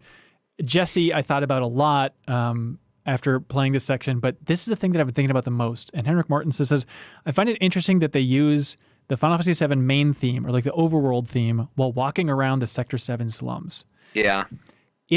I don't know if it's the right call. Like having that music in the original Final Fantasy VII feels like that liberating moment of like, it's a whole new world. And to slide that up to the slums, it feels like this weird, like they don't line up in my mind. Like it's nice to have some uplifting music in this area, but then it doesn't feel like the slums anymore. And it's that weird thing of like, well, they should have had this music somewhere in the first game. So I guess here is a fine place to put it. But did anybody else have a thought on that? I have the kind of the exact same. Like every time that it comes on, I love it. Oh my gosh, I'm so happy that it's on. But at the same time, like it represents something so different in the original Final Fantasy VII. That like it's just different, and like I can't say exactly like where this is going to go and whether or not this is they're going to have an even more amplified version for that moment in the in the story of this remake. I at this point in time, I'm just giving them the benefit of the doubt that this is the right choice, because I feel like they know how important the song is to people. I would think so, yeah. Derek Hellman says, first thing I wanted to mention is that I don't know who in the gaming industry cracked the code on dynamic scores, but this game is seriously brilliant at it. Tracks shift so seamlessly from lulls into these grand sweeping scores, highlighting specific moments, especially during the first mission. Yeah, I mean, that is, the transitions are the part that blow my mind with the music overall. The music's incredible, but like, it's the little things. Replaying that opening mission so many times, it's like having things timed just right and suddenly transitioning it so I don't even notice, so that the crescendo of the song is happening right as Cloud looks at Shinra headquarters. It is like amazing. It is just this stunning little magic that they've pulled off. Yeah. Julian says, I really liked when you meet Sephiroth in Chapter 2. Hello, nice to meet you. You hear you hear the Promised Land theme playing, which is from Advent Children, so it's a nice nod to the compilation there. I'm sorry, who? Sephiroth? Oh, yeah. Oh, I'm sorry. Never mind. I got confused. I thought you were making a joke. I thought you were doing a bit. No, sorry. Turns out you're a bit of a goof. Adam Moran says, I'm so pleased the way they treated the soundtrack. Not only is the in-game orchestrated music everything I'd hoped for, but the genre-bent collectibles like the jazzed-out Tifa's theme or the EDM take on the prelude are refreshing. And Knocking Nick says, I just wanted to point out again how awesome the hip-hop to Chocobo theme is. I mean... He's right. He is right. It's incredible. Yeah. I love all of the songs. There are a couple times when like a comedic cue will kick in that feels very like lame Korean drama kind of. Okay, this is going to be a goofy scene. I think it happened when those gang members first came out. That's what maybe Kyle was talking about? Yeah, and it feels very over the top in terms of musical cues, but everything else, I'm just so, I have been so impressed. And when you guys were talking about the main theme song, that was one of the points that made me write down in my notes about how this feels like such a cinematic and grand adventure beyond what I usually get from video games. So interesting. But I don't know the context of it that you guys are. Yeah, around, right. Well, I mean, just the fact that like if it's something that's is catching to you, like I think that's a testament to just like how strong the soundtrack is. I'm happy to hear that because like there are these times where I wonder like, is it just like, is this 80% nostalgia here, or is this actually like good, like a good piece of music? And like I feel like it's a good piece of music. Like yeah, I think it is. I mean, that is a huge takeaway from people. A lot of people are saying this is their first Final Fantasy. They've never played the original Final Fantasy VII, and music and outside of music, it seems like a big takeaway is people saying like it's really hitting me hard in a way that I didn't expect. Jason M. O'Brien says, I didn't expect so much of the charm. Oh, but here's a negative thought. Jason M. O'Brien says, I didn't expect so much of the charm to be missing. There's a quaintness to the Playmobil style of the original. It reminds me of the Jacob Geller video essay, Bad Graphics. That's funny because Jacob Geller wrote in previously. Look at him. Then he's calling out interesting. Anyways, but he's saying, what Jacob said about Shadow of the Colossus and its remake, I feel about the Final Fantasy VII remake. It has lost some of its visual specificity, and it fits more neatly into a portfolio. I've wondered whether remake would have been better served if it had a different visual style. Oh, that's interesting. I haven't thought about that. Visually, I'm so impressed by how it looks. Like the close-ups of Cloud, I think are just stunning. And yeah, other than the weird, the fact that they're another species, as Ronnie put it earlier, that's the only thing that's kind of popped out to me. But otherwise, visually, I'm super happy with the way it looks. Right, but yeah, I'm also super happy with the way that it looks. But like, like looking back 15, 20 years from now, like, would it be kind of cool if it wasn't so like technically? I'm not. You think it's going to age not as well because it's pushing it? Yeah, that's kind of what I wonder. Is just kind of like it with regards to just like, well, maybe if they took a more like artistic or creative or cell shaded or whatever like approach, like would that have served it better in the long run? Can you imagine if they announced this and revealed that it was a cell shaded sequel? I feel like fans would lose their minds. Like, I mean, we just saw that the teaser for Resident Evil 4 getting a remake. Yeah. And in my mind, Resident Evil 4 still feels like a good-looking game to me. Yeah. I think I really like the approach that they took, just pushing it to the limits of what today can do. And I guess I'm hopeful that this will age well, too. It is and in my mind, have that RE4 type feel to it. It will be shocking to look back at this after the final part of the remake is out. I'm sure it'll be like, woof. Oh boy, those NPCs do I look don't know. Like, bad. there's still a part of me that's just like, I can still look at Final Fantasy VII, the original, and think even back when we were playing it, like this looks a little goofy, but I still love like that artistic style. And so like, yeah. So this looks amazing today. It will look great in 10, 15 years, or at least like, yeah, that still looks very serviceable. Yeah. All right. Jeff Robinson says the amount of detail in this game is astounding. What are some of y'all's favorite details that you've noticed? Does anything pop off? Any reference to Loveless is just kind of where I'm at. It is, it's so stupid, Ronnie, but I was thinking about Loveless even more. I know we've talked about Loveless endlessly during the celebration of Final Fantasy VII. And Crisis Core taught me more about Loveless than I ever could have imagined. But there's something poetic that I didn't put together until right now, that Cloud meets Aerith on Loveless Street. All right. We should stop there. Is that as good as it gets? It's not going to get any better than that. It's poetic. Anyway, so Caleb Murray. Okay. Hang on. I want to make sure that we get there. We really have not talked about just the conversation with Aerith and Cloud. I feel like we haven't really talked about that. I mean, she gave him a flower and said these are good for when you're reuniting with a lover. I mean, is that really all we want to say? I mean, what do you want to say about it? I mean, it's great. I feel like the music's great. It's a very important. All right, moving on. No, what is there to say about it? Unpack it, genius. Oh no, I actually, okay. I actually wasn't.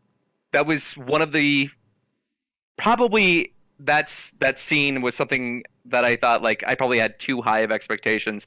That actually that scene that was the most that I've grimaced in this game was that interaction that they had. Like it just seemed like they were just on two completely different pages, and maybe that'll serve the story later on. But like Ares was just kind of bubbly and ecstatic in her own kind of way, and Cloud was brooding and reserved. And he said this line like just like I'm involved in some things. Yeah. It's like, oh boy, where it just kind of like, man, that kind of felt like it may have missed the mark. Well, yeah. I mean, they're obviously, that's the point, is they're starting from such different places. I do think, yeah. I hear you. I don't know if I'm crazy about the voice actor for Aerith. Yeah, so far, I don't know. at least. We just need to see more. Yeah, I mean, it's so little to go on at this point. But I hope that it's a fun relationship. I do too. But yes, I definitely have those moments of like, it doesn't feel smooth. Jeff Robinson's asking about favorite details, and then we have so many little ones to get to here. Caleb Murray says, you wanted little details? Well, okay. Can we talk about the fact that Cloud clearly not only shaves his armpits, but waxes them too? Is it a soldier thing? Aerodynamics? You think he full body waxes? Yes, I do, and he's beautiful for it. Nate McClellan. I do that too, so. Yep, Nate McClellan says that's why he specifically chose not to be on video for the video version of Deepest Dive. He accidentally waxed his eyebrows I out. wanted to be on video, and Ben wouldn't let me. Because you'd be the star of the show. Nate McClellan says, in Seventh Heaven, behind the bar, above the door, is a picture with the camera angle used in the original Final Fantasy VII of Seventh Heaven. Also, the trophy percent for warming up, which is literally winning the first battle, is sitting at a 99.4 completion, which is wild. I thought it'd be at 100%. And then Nate says, keep up the great work. There ain't no stopping this train we're on. Hell yeah. Bob Buell says, the font on the countdown clock you're escaping the reactor core with is the same as the original Final Fantasy VII. This one made me so happy.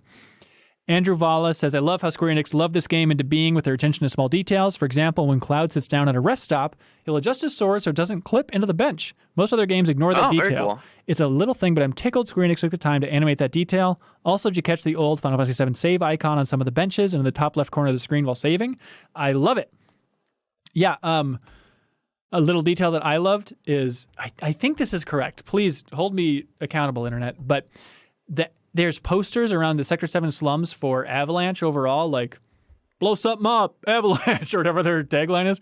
And it's like the font looks just like the graffiti that I'm obsessed with in the original Final Fantasy VII. Do you remember this? That's on the wall where you're climbing up the rope. And it says like Averil, like it, because I remember talking about like it looks like they're trying to spell avalanche, then just went off the rails, and it's that same font style for the official Avalanche logo.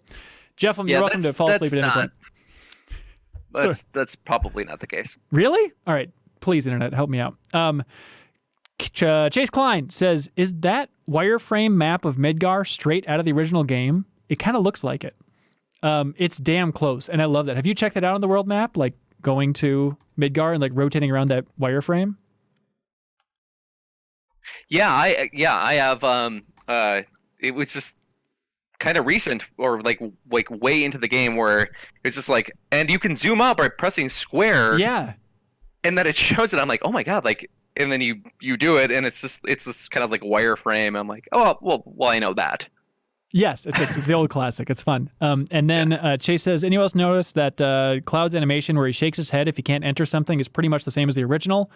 This sort of spastic shake looks a little odd with better graphics, but it's fun. Have you tried doing that, like going to a door you can't go into? No. He does like that, like the classic line or the classic little animation, which is fun.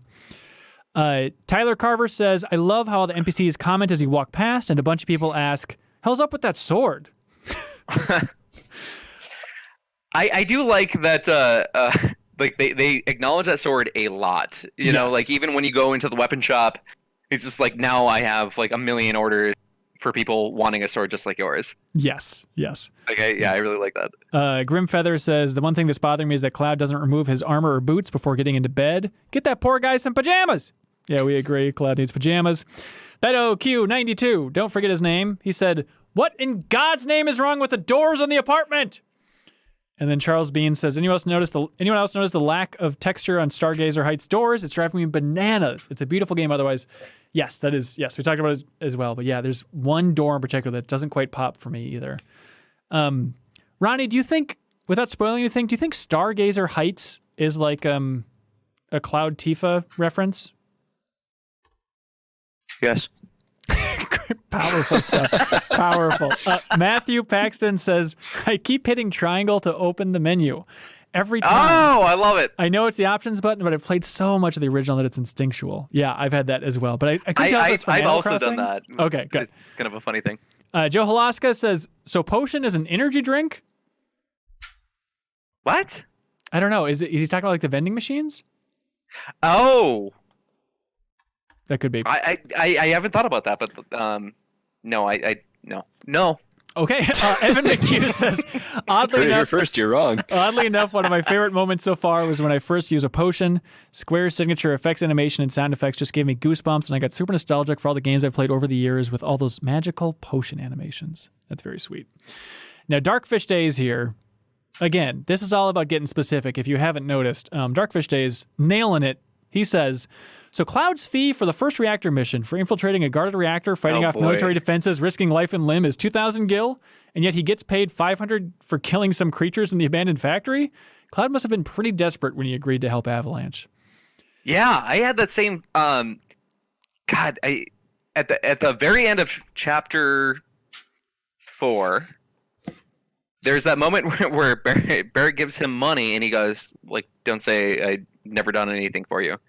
And he gives him 500 gil. Mhm. Yeah. And I remember thinking to myself, And I like, have like 6,000 at that point. yeah, that's like thanks for the $2.50, man. You Like, find it like up a rat's ass while doing some side mission. Like it's no big deal. yeah, and Cloud, yeah, I kind of like when 500 gil showed up, like I thought Cloud was gonna be like, oh boy, but no, like he's like, thank you for the $2.50. Yeah. Edgar Vasquez says, I haven't played too many Final Fantasies, but I was actually a little surprised with how Japanese the world feels. I don't remember 10 or 12 or 13 giving off such a future Japan vibe, more of a standard magic sci-fi world. Signs are in Japanese. The houses, neighborhoods, and subway look Japanese. Was the original like this, or was it just to expand the world?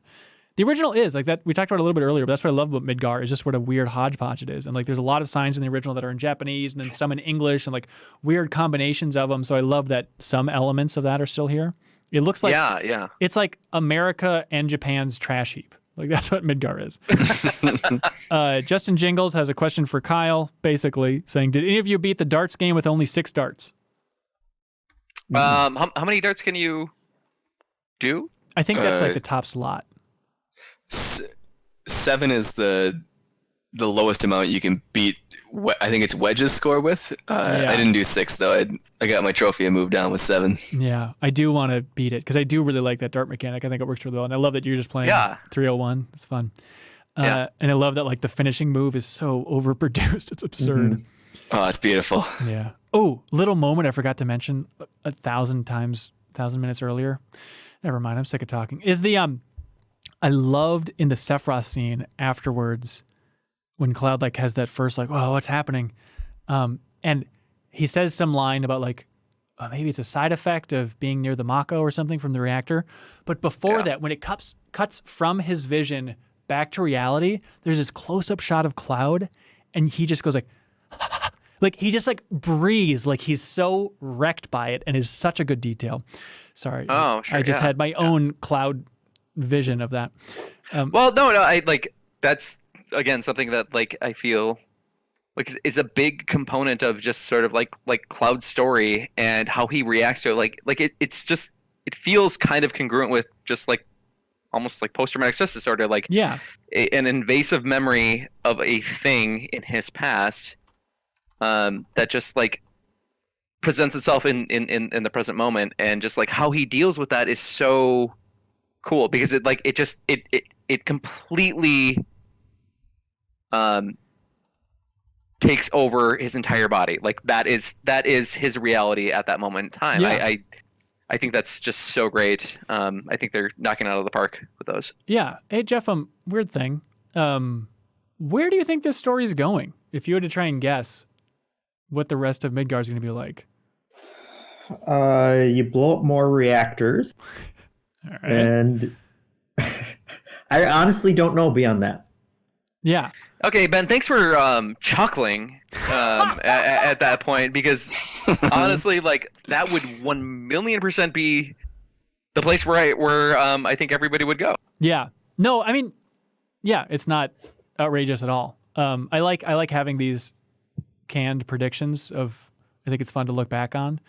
Yeah, no, I mean, like it's fun to kind of see, like, based on where the story's going and what it encapsulates right now, like, oh my gosh, like, it could go so many different directions. Yeah. Where do you think the characters are going, Jeffem? Run them all down. Run down the biggies. What does the future hold? There's going to be some kind of love triangle with Tifa and Aerith and Cloud. Okay.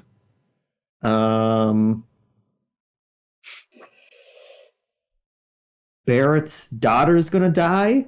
Oh, interesting. Okay. And then I don't know. I still have no idea what's going on with Sephiroth, if he is supposedly already been killed by Cloud.